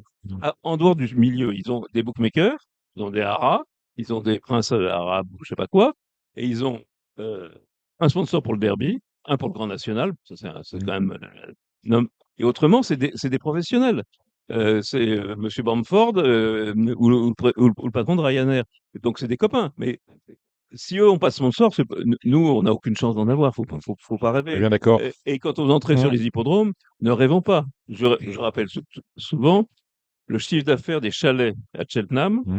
est équivalent, même un peu supérieur au chiffre d'affaires Annuel. des chalets de Wimbledon. Ouais. Et donc nous, on vend deux chalets de Roland-Garros. Mmh. Non, c'est très très long et il faut refaire de l'image. Et c'est pour ça que la télévision et le massacre de la télévision avec le massacre de TF1 est un drame absolu. Mmh. Et que l'INET, à l'époque, quand on en parlait, il disait plus personne regarde la télé. Peut-être dans son milieu, mais Mmh. il y a 7 millions de personnes. Toujours. Et puis nos clients, les clients du PMU, je dis nos clients, je n'ai pas de clients, tu vois, ils ont 60 ans et plus. Voilà. On est traditionnellement une activité, on n'est pas une activité d'adolescent, on n'est pas une activité de jeune adulte. Et pour en avoir parlé avec, il a d'ailleurs dit au micro de Radio Balance il y a 5 ou 6 ans, je veux dire, de tout temps, la clientèle des courses a été une clientèle âgée, un peu oisive, parce que pour jouer aux courses, il faut du temps. C'est pas Moi, du flash loto, hein, l'histoire. Hein. du moment Faut où je un me suis peu. vraiment occupé du PMU, c'est entre 95 Ouais. avec la Gardec et 2017, quand j'ai été un peu sorti, euh, l'âge moyen du parieur n'a pratiquement pas bougé. Exactement. Donc, on a une chance, parce que Alors, finalement, les clients de 95 VS ceux de 2026 sont les mêmes en termes de moyenne d'âge. Et donc, je pense que c'est vraiment le tournant, ça a été la télévision pour moi. Mmh. C'est Ouais, c'est dit. Lorsque vous entendez Guillaume de Saint-Seine dire on a baissé les allocations, on les baissera plus.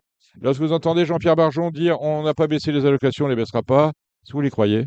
ah non, non, les chiffres sont pas, les chiffres sont là. Mmh. Donc effectivement, le drame, ça serait que cet argent que l'État peut nous donner en prêt, c'est-à-dire en facilité de trésorerie, plus exactement qu'en prêt, Mmh.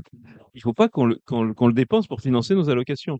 Malheureusement, c'est pas un représentant des propriétaires de dire ça, mais je préférerais qu'on gère la baisse des allocations plutôt qu'on la subisse. Mmh. Et là, c'est extrêmement compliqué d'imaginer, encore une fois, toute chose étant égale par ailleurs, on perd 5 millions cette année, c'est-à-dire notre trésorerie nette de dette. Mmh.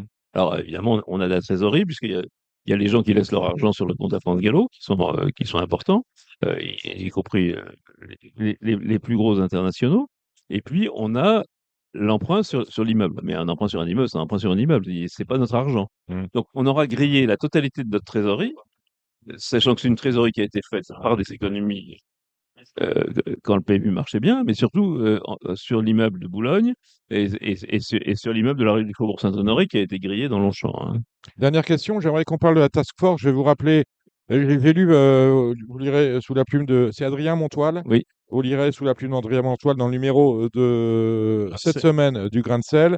Ce qu'il dit sur la task force, on a dit exactement la même chose la semaine dernière, à savoir que pourquoi aller créer une structure supplémentaire. Vous avez cité Clémenceau, hein, quand il y a un problème, on crée, on crée un comité pour régler le problème, hein, grosso modo, c'est ce que j'ai dit. Au cours, c'est simple. Quand on ne sait pas quoi faire d'un problème, quand on ne veut pas régler un problème, on fait un audit. On gagne toujours du temps et on a l'impression d'agir. La task force, ça procède un peu de cette agilité d'esprit. C'est le risque. C'est le risque, c'est que bon, c'est- je n'agis pas, mais quand tu dis je crée une task force, tu donnes aux gens l'impression d'agir. On n'en a rien à foutre. Après, moi, ce qui m'intéresse, c'est ce qui se passe dans la task force. Quand vous allez chercher Monsieur Olivier Deloy, ma grand-mère disait, les vieilles personnes, elle est décédée bien sûr, hein, ma grand-mère, elle disait on ne fait pas du neuf avec du vieux. Voilà. Quand vous allez me chercher un Deloy qui a été 8 ans à la tête de France Gallo, qui est désormais retourné dans sa maison mère, à savoir Arcana, je suis un peu inquiet. Et je suis triste pour Sofiane Benaroussi qui vient de fonder Actem. Pourquoi pas lui finalement? Parce que voilà un propriétaire qui lui paye de ses deniers.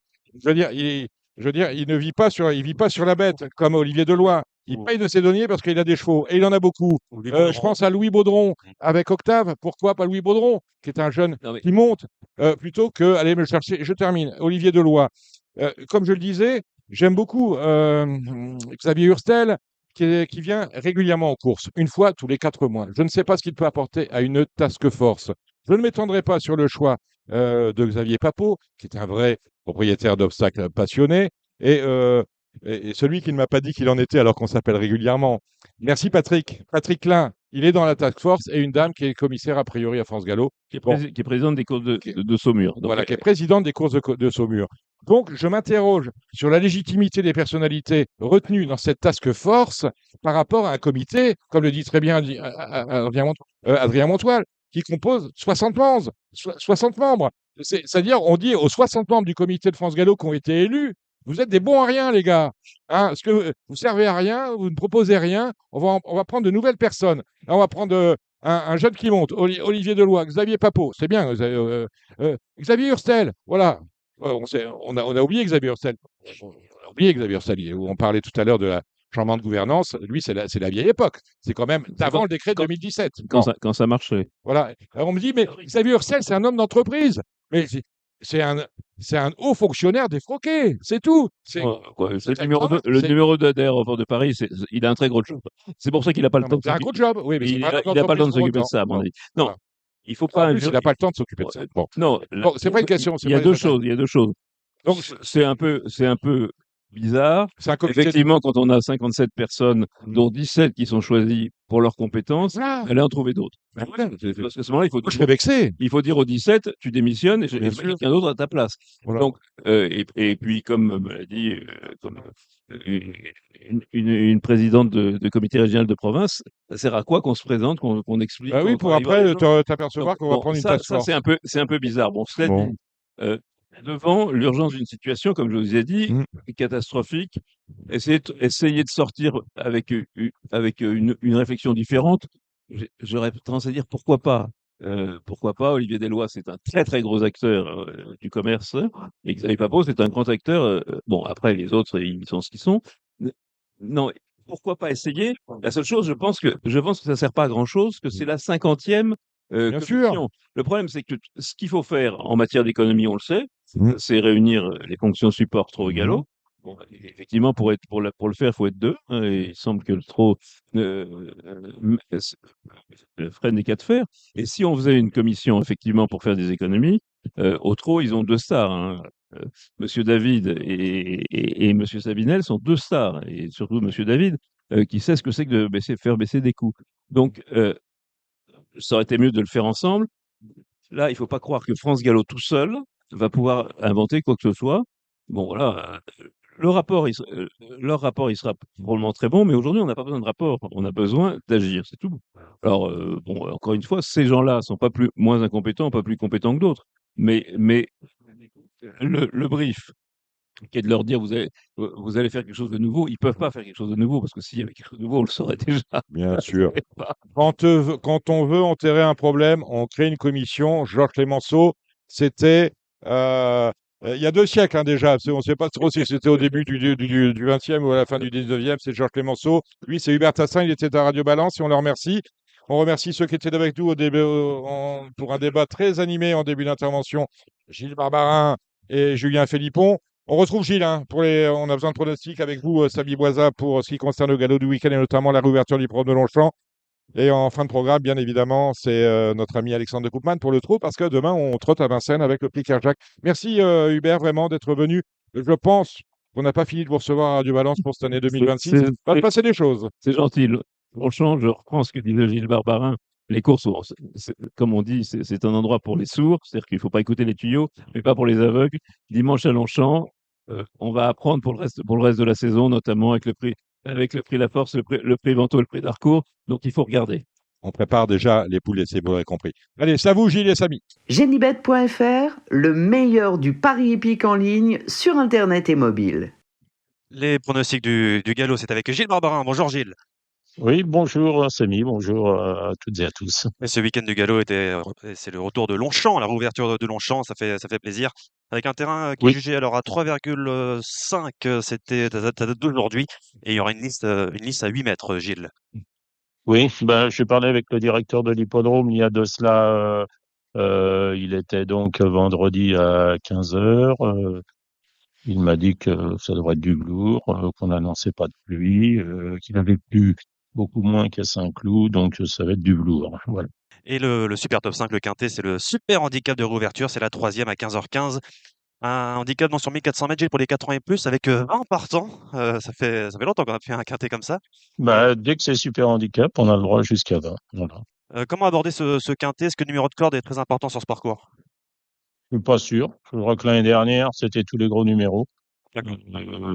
Voilà. Bon, ça, les chevaux qui partent vite, d'autres un petit peu moins vite. Maintenant, il devrait y avoir du rythme. Il y a des chevaux pour aller devant, il y a des Lanaken, il y a d'autres chevaux qui vont vite devant. Donc, on devrait avoir une course régulière. Chalbero va aussi sans doute bien partir à l'extérieur.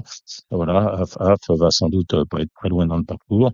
Et on devrait pouvoir revenir quand on a du gaz. Quelles seront tes bases, justement? Bah, je ferai confiance au 16-8 qui a été match rentré l'autre jour. Après, il a quand même pas beaucoup de métier. Il faut voir s'il a la qualité pour battre ces chevaux-là. Son compagnon d'entraînement, Purple Lion, le 5, on ne sait pas où vont s'arrêter ses progrès. Après, il y a des chevaux qui ont très bien gagné, comme mise en boîte et qui a un bon temps de vitesse, pourquoi pas, là, Lance le Gold a déjà bien fait sur ce parcours. Enfin, c'est un peu à chacun les siens. Lanaken est spécialiste aussi de ce genre de tracé, le 6. Et puis après, il y a le 7 Delhorst, il y a je disais le 20 Enfin, c'est une course qui est extrêmement ouverte. On peut citer aussi, pourquoi pas le 14 de Scandalo ou d'autres, voilà. Ou Omicron le 10. Voilà, ou Skyline Brochard le 8. C'est un peu à chacun les siens. C'est une course intéressante, mais extrêmement complexe. Oui, Voilà. c'est vrai que c'est pas du tout simple. Il y a même Belano qui a un très mauvais numéro de corde, il y a le 20, mais bon, il vient de très bien faire une bonne rentrée. Je suis d'accord avec toi pour Af, le numéro 20, c'était très bien la dernière fois dans la course de Purple Lion. C'est vrai que c'est vraiment pas simple à aborder. Et voilà, faut essayer de trouver des bases et s'en sortir. Mm. Les deux premières Gilles, ce sont des courses d'inédits. Est-ce qu'il y a des choses à dire? Oui, on laisse, non, rien à dire. Rien à dire, très bien. La quatrième, c'est le Prix de la Force, c'est un groupe 3 pour des 3 ans sur 1800 mètres. La rentrée de certains chevaux qui ont montré de bonnes choses dernière, qui ont gagné pour leur première course, quelle est ta priorité? Là, c'est pareil, c'est un choix entre ceux qui ont une seule course, qui ont bien gagné à 2 ans, ceux qui ont couru cette année, ceux qui ont du métier. Donc, voilà, c'est pas facile. On peut noter que Fabre court dans cette épreuve un cheval qui est Médène, le 4 de la Liberté. Bon, c'est pas ma priorité. J'avais bien aimé là, le 4 401 et bien l'année dernière. Je trouve qu'il avait bien gagné et ça me plaît. Ça me plaît bien. Et derrière, on peut peut-être penser à Zaraki aussi, qui a le même profil un peu, qui a bien gagné pour sa course de début, le numéro 5. Oh, oui, qui a bien gagné, mais le lot était, semble-t-il, moins fort. Voilà. Bon, après, c'est pareil, une affaire d'impression aussi. Hein. Voilà. Après, il y a Zambesi qui a fait une bonne rentrée et qui court sur un peu plus long. Donc, mais il avait montré l'an passé qu'il avait de la tenue. Donc, bon, voilà. C'est le numéro 6, Zambesi. Ouais, voilà. Et il y a aussi Seagull qui a fait une très bonne rentrée aussi l'autre jour, qui porte le 3. La cinquième, c'est le prix Vento, c'est un groupe 3 pour les pouliches, cette fois-ci de 3 ans sur 1800 mètres. La rentrée également de pouliches qui ont montré beaucoup de choses l'année dernière. Quelle est ta priorité? Voilà, priorité, je sais pas, j'aimais bien là c'est Ida, qui avait pas manqué ses débuts, n'avait pas eu le parcours le plus facile, qui avait été respecté par son jockey à Chantilly, qui a ensuite bien gagné à Saint-Cloud.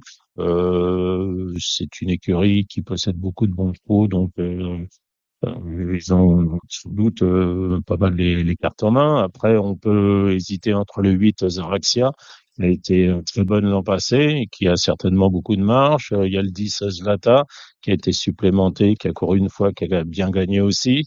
Le 4 Vaticana vient de faire un truc terrible. Le 5 Rihanna a du métier, a montré ses qualités l'an passé. Il y a aussi le 6 Menten, et puis le 2 Concorde Vraiment, qui a bien gagné. Donc ça, c'est pareil. Moi, je conseille aussi aux gens d'aller voir les chevaux en présentation, déjà de se déplacer sur l'hippodrome, et puis de faire un avis sur le physique. Et voilà. On a souvent des surprises à nos chances. C'est le tombeau des malins, ça, l'hippodrome. Voilà. Bah oui, moi j'ai hâte de revoir le numéro 5 Rihanna. J'avais vraiment bien aimé les dernières et je pense qu'elle peut être bien à 3 ans si elle a bien évolué. la 6e, c'est le prix d'Harcourt, un très beau prix d'Harcourt, le groupe 2, pour des 4 ans et plus sur 2000 mètres avec, alors, est-ce qu'il y a que des 50 de valeur? Non, il y en a deux qui ont 49 et en 47, sinon il n'y a que des 50, Gilles.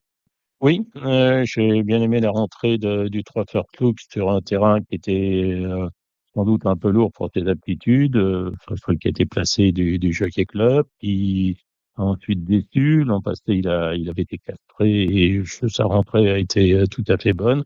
L'an passé, il avait été très fort aussi.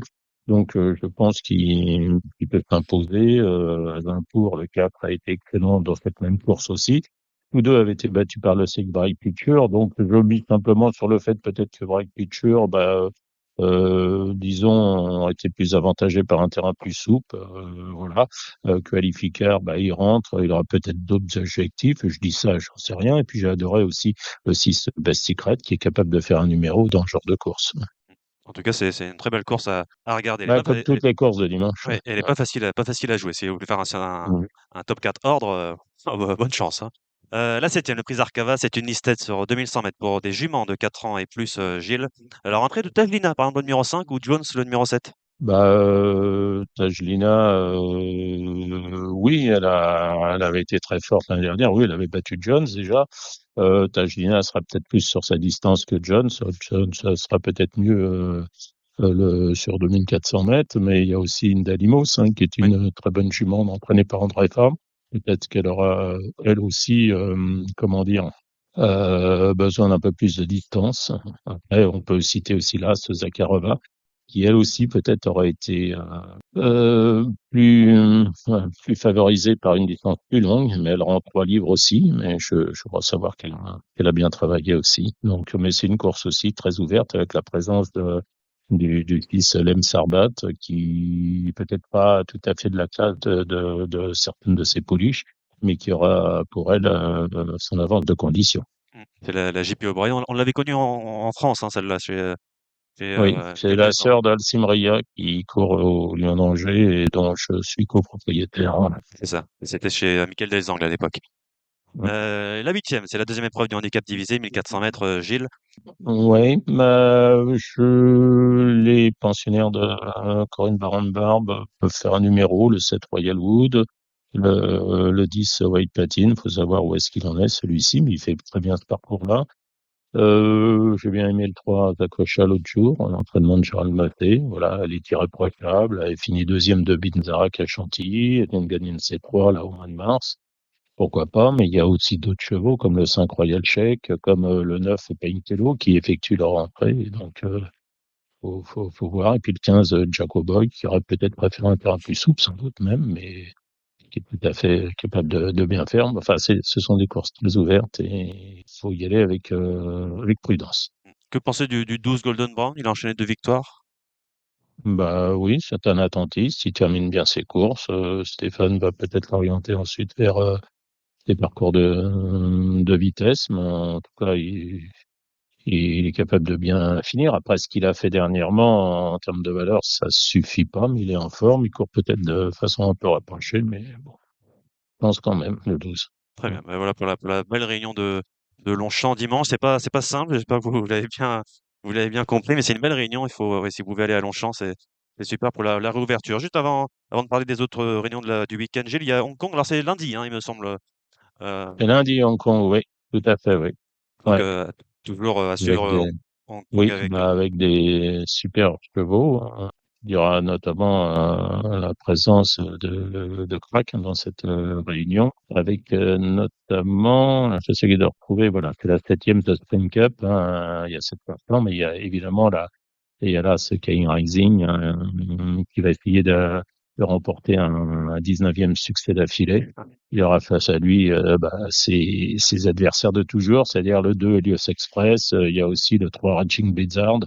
Voilà, logiquement, il devrait continuer sa série. Puis après, on aura dans la 9e course, sur 1600 mètres, Voyage Bubble, qui me semble un peu moins performant qu'il n'a été. Là, face à lui, il y a des chevaux comme Fast Network, le 5, il y a aussi le Kiswanist 3. Voilà, c'est vrai, des vrais chevaux de groupe 1 qui courent ce groupe 2.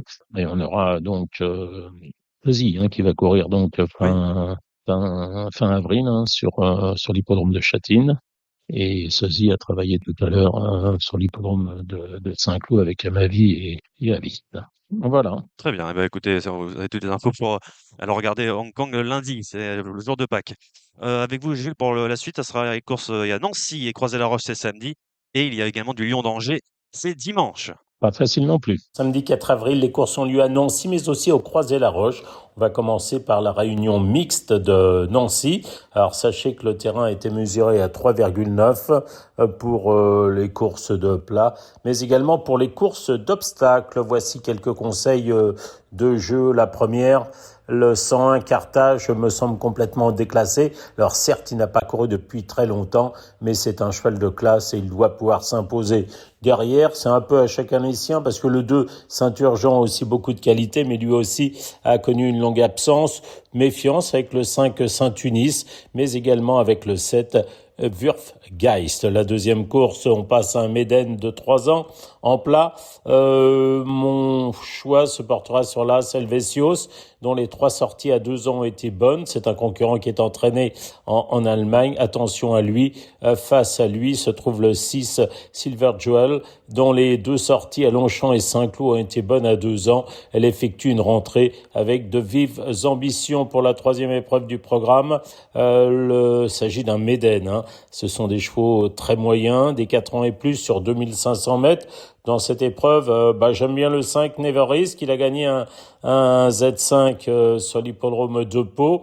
Il a ensuite bien couru en plat dans un Méden. C'était à Fontainebleau le 13 mars, donc ça doit suffire pour pouvoir s'imposer. Derrière, pour les places, timidement le 4 Cascadeo, il faut le racheter, ses dernières sorties sont moyennes, mais dans ce lot-là, il a une bonne chance. Le 3 Loup d'Argent, qui vient d'Allemagne, a également une bonne possibilité pour une place. Et puis, pour comme outsider, le 10, M Glamour, une pouliche, très aimée là aussi en Allemagne, qui est en condition avancée et qui peut se placer. On va passer ensuite à la 4e épreuve du programme. Il s'agit d'un handicap pour des 5 ans à plus en steeple. Le 3 Manisa Bleu, pourquoi pas. Le 4 Fleurieux, pourquoi pas non plus. Le 11 Le Chant du Cygne. Et puis l'As Osaxalina. Voilà, ce sont mes 4 chevaux pour cette épreuve. La 5e course, un Méden pour les 3 ans en plat, 1400 mètres à parcourir. Alors le 3 Capcan avait affiché les progrès pour sa 2e sortie à 2 ans.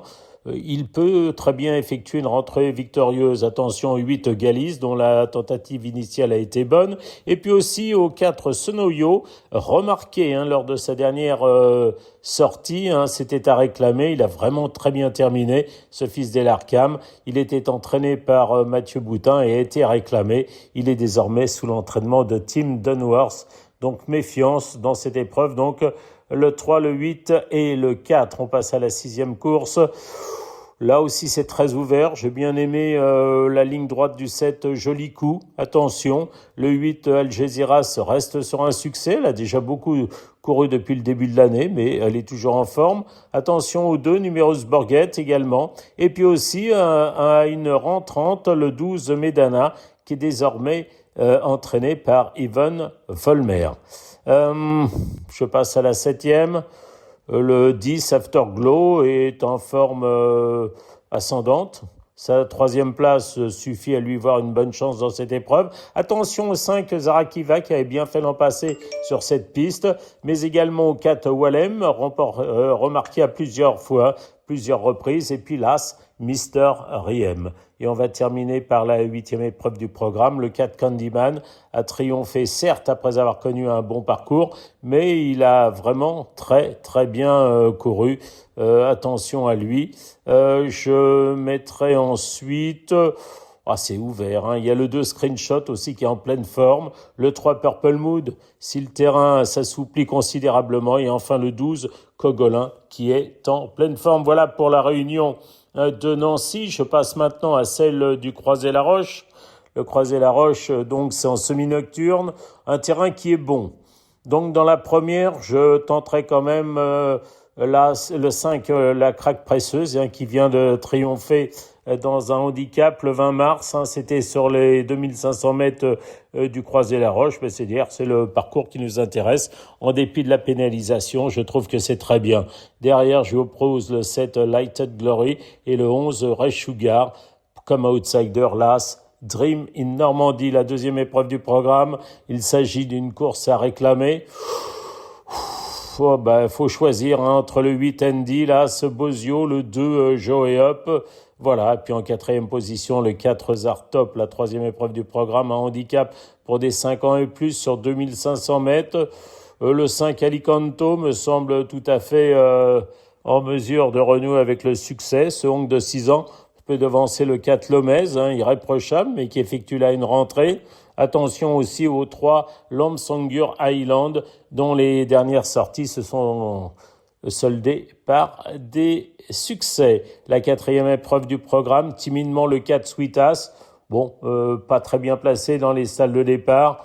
On va voir ce que ça va donner. Attention à la rentrante, le 2 Georgiana. Pourquoi pas aussi le 14 Mister Fantasy ou le 13 Mister Dupont, mais mauvais numéro dans les salles de départ. Bref, c'est un peu à chacun ici. La cinquième, c'est une course à réclamer pour les 3 ans. Le 5 Charming Cat fait preuve de constance, mais également est très expérimenté. Ça peut suffire dans ce lot. Je rachèterai volontiers le 4 Miss Après, qui a eu d'autres prétentions. Le 12 Aksakova est également une très bonne possibilité. On va ensuite continuer avec la 6e épreuve du programme. Il s'agit d'une course handicap. Le 5 Loyen Prince, il y aura une cote. Il vient de monter un regain de forme. Attention, 11 Sweet Damiana, qui aussi est en forme, comme en atteste sa récente 3e place.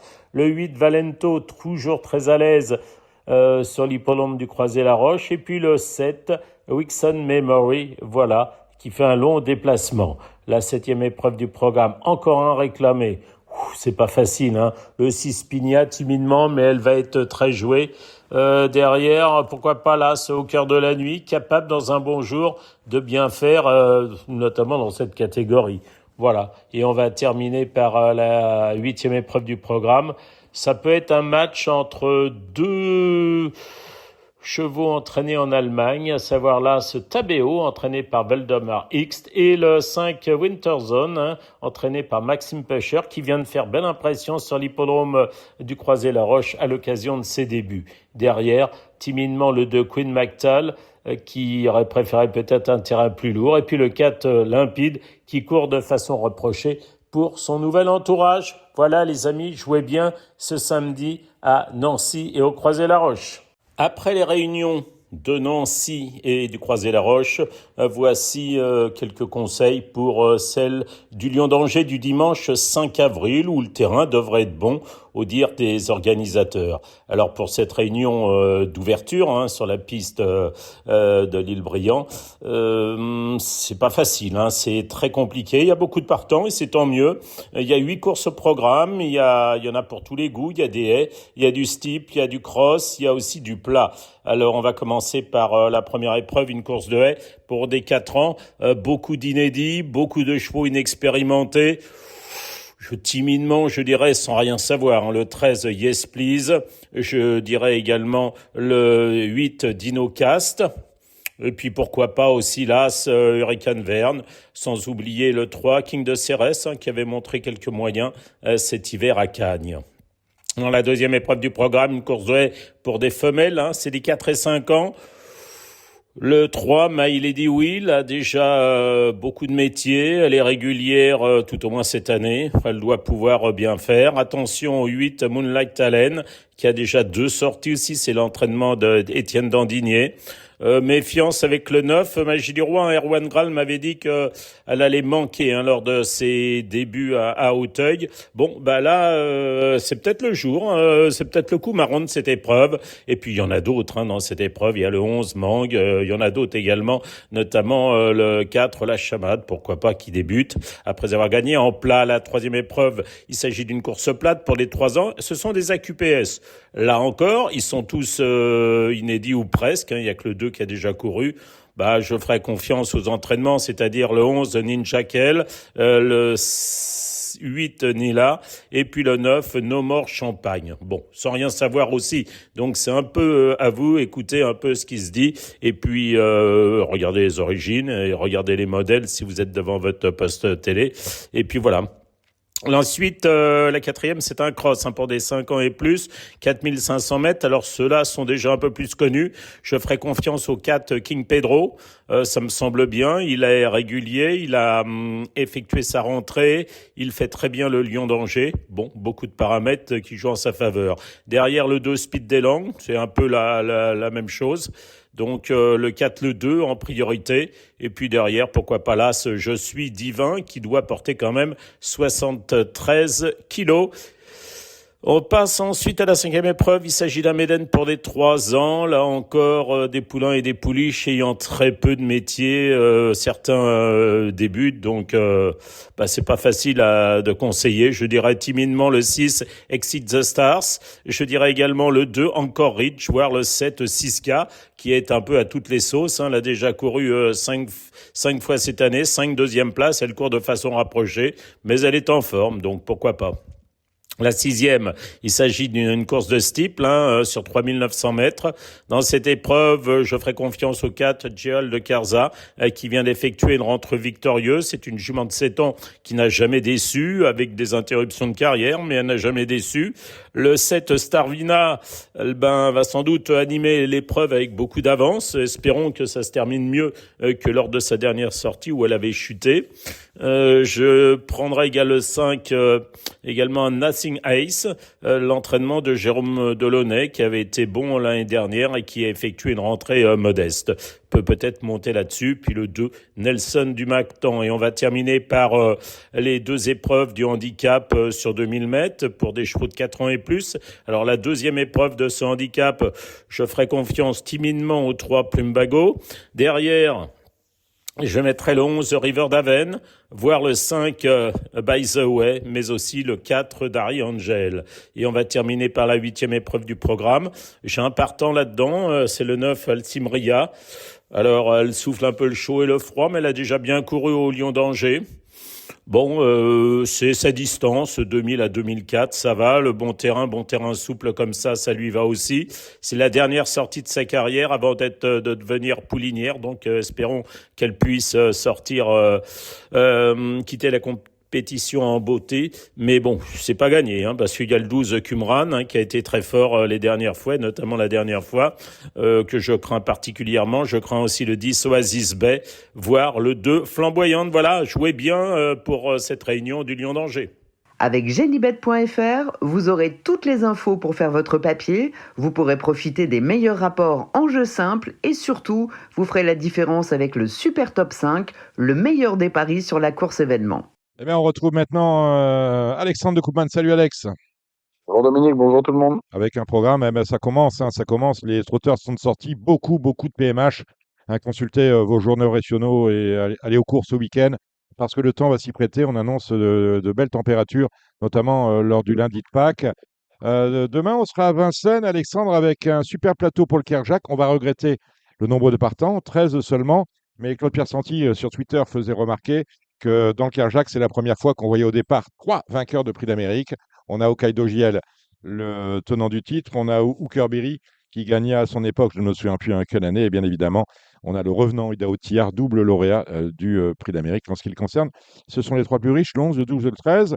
Je pense que des 3 que je viens de citer, on prendra en base Idaho Tillard, au moins pour être sur le podium. Et puis, il y a 2 faux qui vont prendre l'argent des parieurs. C'est tout d'abord Inexcess Bleu, dont on a appris cette semaine qu'il était invité officiellement à disputer l'Elite Lope. Ce sera le dernier week-end du mois de mai, le 30 et le 31. Inexcess Bleu, entraînement de Laurent Brivard, la drive d'Alexandre. Et bien évidemment, Hino du Lupin pour Jean-Paul Marmion avec Antoine Vils. Je pense que si on part dans ce Z5, dans ce Super Top 5, du 8 Hino du Lupin, du 10 Inexcess Bleu et du 13 Idaho Tillard et qu'on met 2 X, parce que X finalement, toujours à l'arrivée, on ne devrait pas être loin du compte, Alexandre. Ouais, tout à fait, un peu comme vous, Dominique, j'ai préféré les 11 dans ce Pékin-Jacques parce qu'on sait que voilà, ils sont à 200% pour cette course-là. On sait qu'avec Morgan, Ils ont malheureusement pas beaucoup de possibilités de courir les grandes épreuves. Là, en tout cas, ils peuvent le faire. Donc, Inexcess Bleu a fait une très bonne rentrée la dernière fois. Il était ferré. Il fait quand même 12 points sur les 2008 de la grande piste. C'était vraiment excellent. Vous l'avez dit, son objectif, c'est d'aller des tops. Mais il va jouer sa carte à fond, évidemment, dans cette épreuve-là. On sait qu'il est très, très dur. La deuxième place, le 8, Hino du Lupin, qui vient de remporter, on va dire, avec une référence. L'eau est certes plus relevé cette fois, mais on sait que lui aussi est capable de grandes choses sur la piste de Vincennes. Pour Ida Hautière, alors évidemment, qui pourrait mettre tout le monde d'accord, maintenant j'ai l'impression qu'il manque encore par rapport à sa prestation à Caen. Le cheval a montré quand même qu'il avait besoin. Donc là, il sera plaqué devant en plus d'être déféré des postérieurs, ce qui va assurément l'avantager. Maintenant, il peut encore manquer d'un vrai parcours, mais je pense qu'il va le faire arriver en tout cas du super top 5. Moi, en troisième position, entre ceux-là, j'ai quand même Carnassiel qui brasse Delanoë, qui avait quand même été magistral dans le Prix de France. Voilà, s'il avait été à 100%, je me serais peut-être même laissé tenter par la mettre en tête dans cette course-là.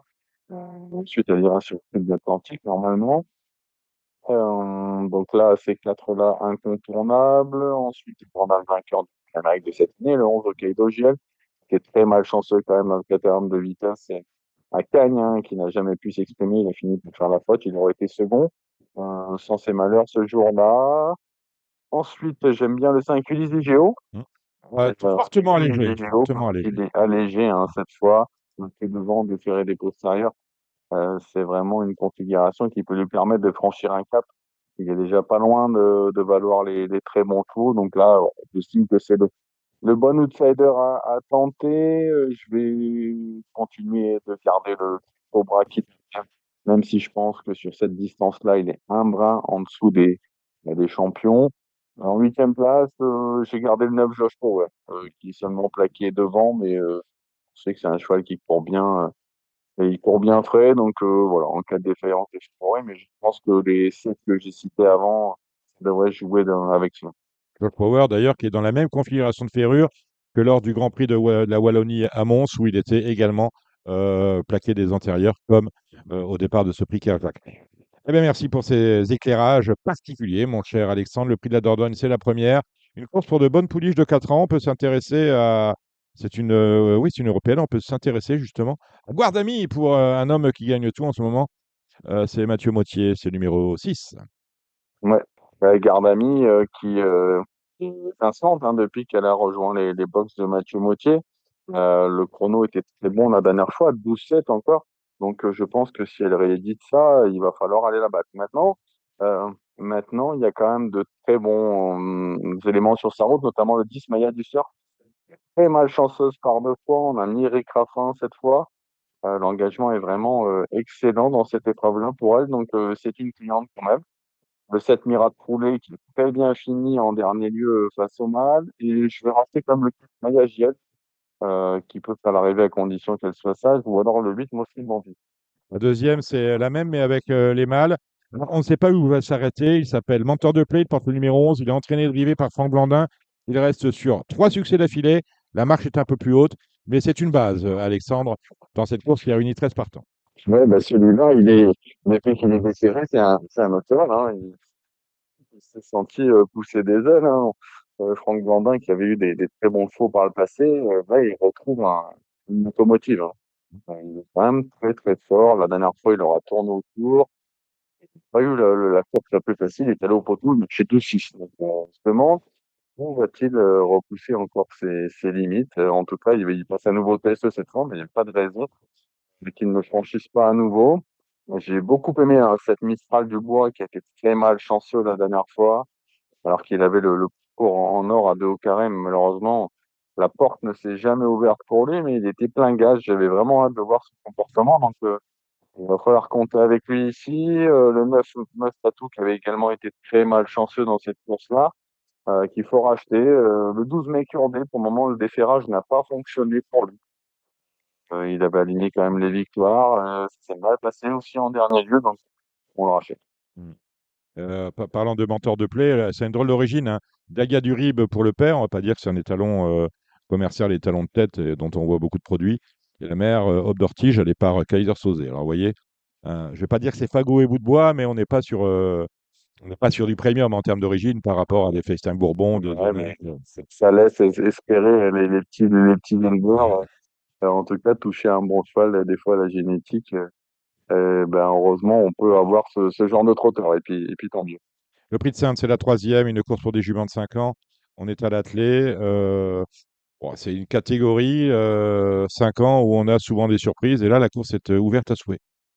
Ouais, seulement 10. La dernière fois, le 8 laissé faire n'a jamais pu passer à Caen, alors qu'elle était vraiment en plein gaz. Je pense elle aurait lutté pour la gagne. Hum, Voilà, elle est peut-être un peu meilleure 2100, mais elle a quand même déjà été très bonne à Vincennes, donc c'est vraiment une cliente. Et je lui oppose le 2, Lucky Fanspilla, qui a 2 coups dans les jambes, et qui sera mis en mode course, hein, cette fois. Plaqué devant, déféré les postérieurs. Elle avait aligné plusieurs victoires l'année dernière. Donc, je vois bien un match entre ces deux. Et la cinquième, le Prix Cornelia, c'est un groupe 3 au monté pour des 6 à 11 ans. Alors, une course extrêmement ouverte, c'est difficile, assez difficile de faire le papier. Sinon, en considérant que Heuristique a sans doute sa chance sur ce parcours de 2850 mètres, c'est numéro 4. Et puis, un cheval qui est en retard de gain énorme. Là encore, c'est du Mathieu Mottier, c'est Indigo Duporé. Il vient de s'imposer. On va attendre et espérer une confirmation de sa part. Ouais, ben, Diego Duporé qui donnait des grosses promesses, hein, en début de Monts et Merveilles. Il faisait partie des meilleurs chevaux de sa génération. Il a eu de gros ennuis de jambes. Mathieu Mottier a pris son temps.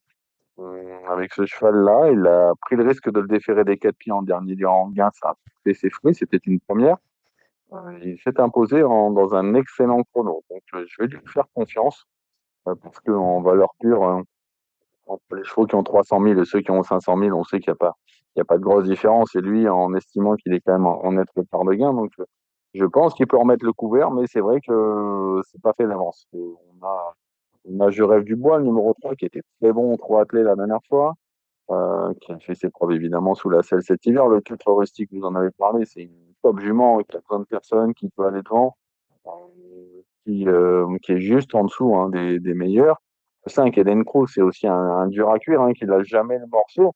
Donc, on va avoir du sport dans cette épreuve-là. On a également le 9, Hymne du Gers. Donc, ça reste quand même très ouvert. Bon. Ouvert à souhait, hein, le Z5, le top 5 de la sixième, le prix d'Aubusson, course européenne. On est sur un 2100 auto avec 16 partants. Euh, on serait tenté d'aller sur la première ligne, mais il n'y en a quand même pas un pour acheter l'autre. Course, tout est possible. Voilà, je vous laisse faire, Alexandre. Il y a quand même 3 concurrents, je pense, qui se détachent au papier. Le 9, Jojo Toons, qui reste sur une facile victoire à Laval. Le 2, Jojo Toon, c'est le 2. Jojo Toon, c'est le 2. Hein. Jojo Toon, c'est Là, le il a 2. hérité d'une très bonne place derrière la voiture, le 2. Ensuite, on a le 14, Ivan El Ranco, qui n'est jamais meilleur sur les 2100 mètres de la grande piste, même si ça s'est mal passé en dernier lieu. On a là Spedom, qui est son apogée, hein, j'ai envie de dire, à 7 ans. C'est le tandem des frères Raffin. Le 1 à l'auto, ça va pas le déranger. Donc, ça, c'est vraiment les 3 candidatures qui, pour moi, se détachent dans cette épreuve-là. Ensuite, on a le 7, un Jolivière du Gers, qui fait toutes ses courses à l'heure actuelle. Et après, par contre, on peut peut-être ouvrir un peu les horizons. Ouais, ouvrir les horizons, c'est ce qu'on fera également dans la septième, parce que bah, c'est compliqué. Des juments 5 et 6 ans, course européenne, encore un 2100, mais pas exactement avec les mêmes, Alexandre. Non, non, maintenant, le 2, la Ticabella offre quand même certaines garanties. Une jument qui a beaucoup de vitesse. On l'avait vu cet hiver, hein, sur ce parcours. Elle n'avait pas eu la bonne course. Elle s'est retrouvée 2 nez au vent. Elle avait été battue à la fin. Voilà, donc là, elle a pris de la fraîcheur. C'est pareil, un bon numéro dans la voiture. On a le 2, on a Eric Dupin, donc elle a quand même pas mal de choses pour elle. C'est le 5, l'ami du Ménil, qui l'avait battu d'ailleurs sur ce parcours cet hiver. C'était très malchanceuse la dernière fois. Elle aussi, j'en fais une toute première chance. Le 8, Lina de Vanden, hein, qui a battu les mâles à Caen et qui sera déféré des 4 pieds pour la deuxième fois de sa carrière. Maintenant, on a le numéro un peu en dehors, le 8. Et j'aime bien également là, c'est quand même Kélo Fort, qui a une course dans les jambes et qui avait été brillante, hein, sur ce parcours. C'était en début de meeting. La huitième, c'est un top 5, le prix de l'Oudéac, 2100 encore, et bah, tout est possible, même si on peut aller du côté de les Zoo Fighters pour la famille du Val d'Estaing. Ouais, bah, c'est dur d'aller contre. Je lui ai quand même préféré le 9 Light. Alors, mes deux préférés n'ont pas été gâtés au tirage au sort avec le 9 et le 8.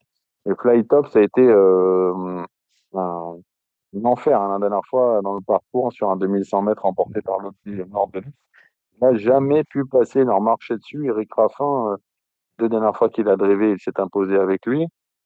On sent que c'est la course visée, évidemment. Maintenant, voilà, c'est sortir de ce numéro tout en dehors. Le 8 Let's Go Fighter qui vient de renouer avec la victoire, c'était à Bordeaux où il était simplement déféré des postérieurs, cette fois un plaque également devant. Évidemment, c'est un client, donc ouais, je pense plutôt pour un match entre ces deux-là. Voilà, on a pu juger le 3 et que Del Ronco, le dernier lieu à Caen sous la selle. On va quand même lui accorder peut-être un peu de crédit dans cette épreuve-là. Puis comme au 15, un Lionel Meyaras, qui est tenu en haute estime par les frères Martin, c'est donné à l'appel et puis on ne va pas le condamner trop vite là-dessus. Bon, la dernière, c'est une course autre-montée. Ils sont 12, le prix de Dorso des 4 ans. C'est extrêmement compliqué. On peut peut-être aller du côté de Mamzelle l'Aventure, qui vaut mieux que ça vient de montrer à 2 reprises, ou de Montana Wood, qui fait sa rentrée toutefois avec Mathieu Mautier, mais déféré des 4. Et on a Madame Chenu, le numéro 8, avec Clément Fressel. Et j'avais repéré également, oui, Damien Beaune avec le numéro 5, Macareux du Trieux. Ouais, on aura peut-être un match Motier contre Motier, Charlie Motier contre Mathieu Motier. C'est le 11 Messipas qui avait donné des grosses plumasses au montées l'année dernière. C'est d'ailleurs un des meilleurs de cette génération. Il a été longtemps arrêté. Il vient de faire une rentrée au trot attelé. Là, il sera déféré des 4 pour la première fois. Donc, on a hâte de le revoir sous la selle. Le 6 Montana Wood qui a montré également de sérieux moyens dans cette spécialité. Et on enlève également les 4 fers. Donc, attention. Je pense que ces deux-là peuvent aller très loin. Et le 5 Macaro du Tuyau qui a été bon hein, également lors de sa dernière tentative au final. Il a approfondi un peu la condition en vue de cette épreuve. Donc, c'est les trois que je vais dépêcher avant. Mais voilà. Alors, première intéressante, c'est fait. Le Trophée Vert, le GNT, le Grand National du 3, a bel et bien commencé. D'ailleurs, dimanche, on ira sur l'hipporome et non Paris. Dimanche, mercredi prochain. Mais le Trophée Vert, pas encore. Le Trophée Vert débute ce dimanche avec la première étape qui se déroule dans la Sarthe sur l'hipporome d'Écommois, avec le prix de la ville d'Écommois, 18 partants. Il va y encore y avoir de la cote, Alexandre. Bon, mais c'est vrai que l'année dernière, à chaque étape du trophée On vert, avait on un 100 disait contre 1. c'est fantastique. Et au final, on avait des outsiders à l'arrivée. Donc, je sais plus trop ce qu'ils vont être dans le trophée vert 2026. Mais voilà, c'est toujours en tout cas. Moi, j'adore ce tournoi sur cette surface-là. Bon, on va partir comme avec un favori, le 9 Just de Loison, qui a gagné très facilement à Laval. Hein. Il a rendu ses 25 mètres au bout de 3 mètres en dernier lieu. Il est parti sur les chapeaux de roue et ensuite il a gagné très facilement. Il adore l'herbe. Il a gagné à Rambouillet l'année dernière. Il a également bien fait sur d'autres pistes en herbe par le passé.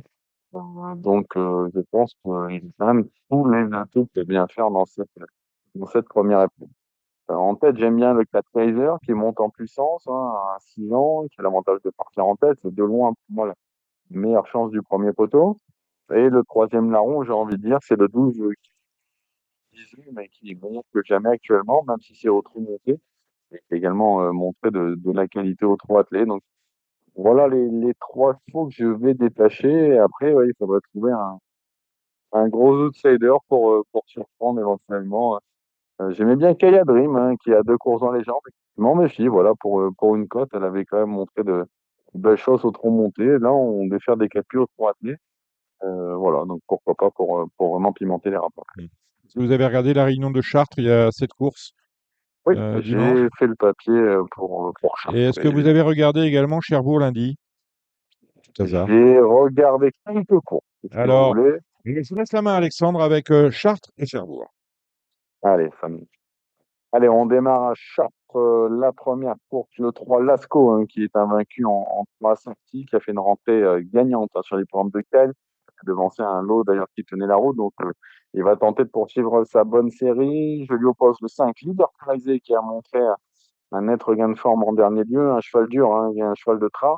Et le 11 Louvier, qui vient de renouer avec la victoire. Dans la deuxième course, on va encore faire confiance à notre ami Romain Dorieux, qui présente le 16 Camour. Camours qui a été très bon encore à Cagnes cet hiver avec des très bons chronos. Maintenant, il faut rendre la distance sur la petite piste de Chartres, ce qui n'est jamais une facile en tout cas. J'aime bien en tête, hein, j'aime beaucoup d'ailleurs la candidature du numéro 10, Royal. Deux courses dans les jambes, on sait que les Terry ont été un peu malades. Donc là, il va être à son meilleur niveau. La piste de Chartres va certainement lui convenir. Donc s'il fallait tenter peut-être un coup à jouer contre Camours, j'irais jouer ce numéro 8. Derrière, on garde le 6K de Tonic, le 7 Caporal Game, c'est la ligne, ils ont terminé ensemble. Et attention au numéro 2, Cobalt Apple. Dans la troisième course, j'aurai un partant sous la selle, pardon. C'est le 6 Joli Alzan, qui a vraiment franchi un cap, hein, depuis qu'on l'a mis monté.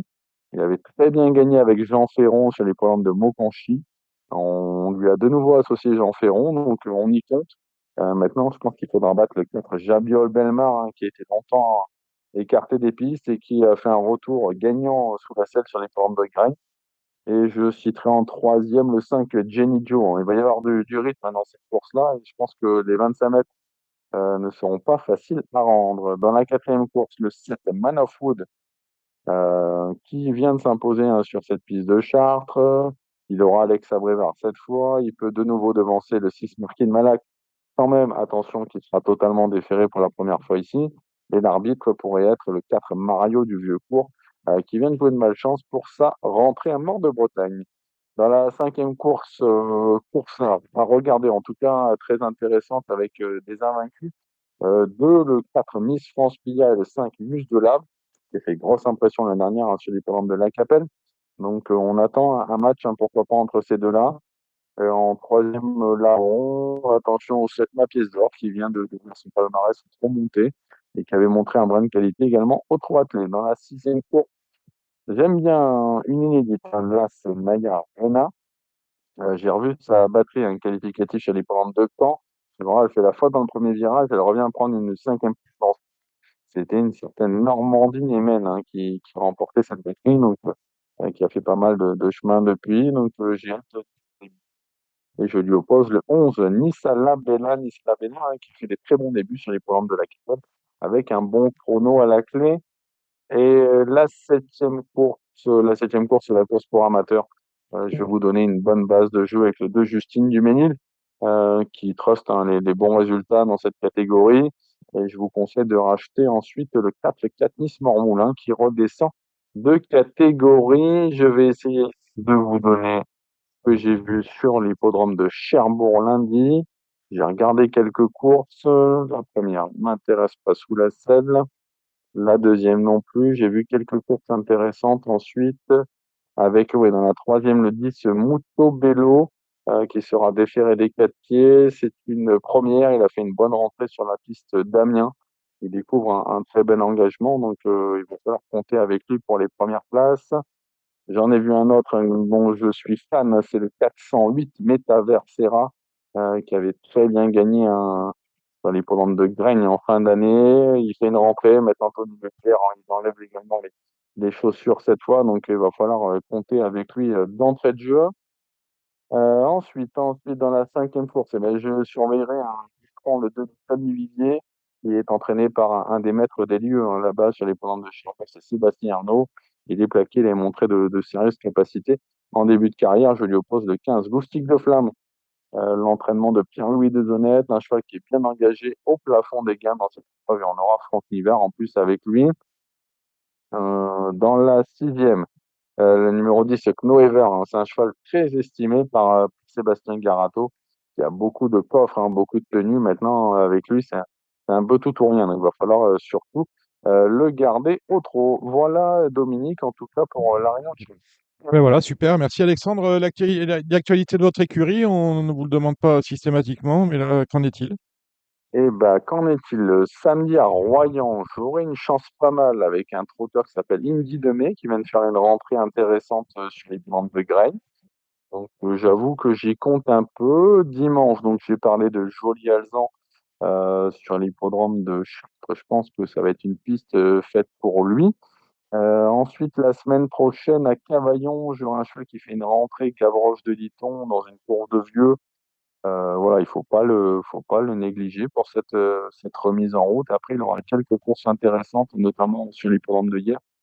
Donc voilà un petit peu pour les prochains partants. Et peut-être mercredi à Lyon avec Inkawazi qu'on va remettre au trot monté. Normalement, c'est prévu comme ça, hein, qui va montrer des moyens vraiment intéressants dans cette discipline en début de carrière. Donc on a envie de retenter le coup. L'engagement est plutôt intéressant. Donc, si vous voulez le glisser également dans vos jeux mercredi. Justement, à finir ce programme avec, je vous le disais, il y a beaucoup de PMH, CSI, c'est le week-end de Pâques. Les trotteurs sont sortis. Dimanche 5 avril, vous irez, et comme on l'a dit, Chartres, Premium. Sinon, on a Beaumont-de-Lomagne, on trotte à Beaumont-de-Lomagne, on trotte à Carpentras, on trotte à Lyon-Paris, à Châtelaillon-La Rochelle, à Reims, à Vieux-Normandie, on salue le président Guy Jean. On trotte à Cassillonnès, on trotte à Fougères, un programme mixte. Aux Andelys également, et à Loudéac, programme mixte encore avec des courses Open des régions. Et lundi, alors lundi, la liste elle est longue. Cherbourg, vous venez d'en parler, Alexandre. On va trotter également à Beaumont-de-Lomagne, à Hyères, avec un programme mixte, à La Capelle, à Paray-le-Monial, à Cholet, à Strasbourg, à Biorel-les-Rouen qui rouvre. On salue le président Delaunay. Bouvron-le Gavre, c'est à côté de Nantes. On va courir 3 courses au trot, le reste au galop, Cassillonnès, et qu'au moins encore en PMH, Langon-Libourne sur un programme mixte, Loudéac mixte, Machecoul mixte, Orléans avec 7 courses au trot, Proumélie, Diffium-Morbeau, 2 courses seulement au trot, le reste au galop, Rannes bien sûr, et Villiers les Poêles. Liste absolument exhaustive. Si vous êtes voisin, pas loin, en week-end, en vacances, allez aux courses. C'est bon pour le moral. Merci Alexandre. C'est Dominique, à très bientôt. Très vite. On va maintenant vous retrouver, Samy Boisa, avec Gilles Barbarin pour les pronostics de la réouverture de Longchamp. Combien de courses pour la réouverture à Longchamp? 8 courses. Ah, très bien. C'est Donc bien. on en a C'est, fini oui, avec c'est ces, 10 courses. Non, non, mais parce que les gens de Longchamp, ils pensaient qu'ils avaient un hôtel aussi sur site, donc ils se sont dit on peut en faire 10, 11, 12, ils vont dormir après. Non, non, il n'y a pas d'hôtel. Hein, à 18h, tout le monde chez soi et on n'en parle plus. C'est la réouverture de Longchamp. C'est avec vous, Samy Boisa. C'est une belle réunion. C'est une belle réunion. C'est avec vous, Gilles Barbarin. Et Gilles Barbarin a enregistré ce qui concernait le reste du galop pour le week-end. On est bien d'accord avec C'est bien ça? ça. Eh bien, messieurs, c'est à vous.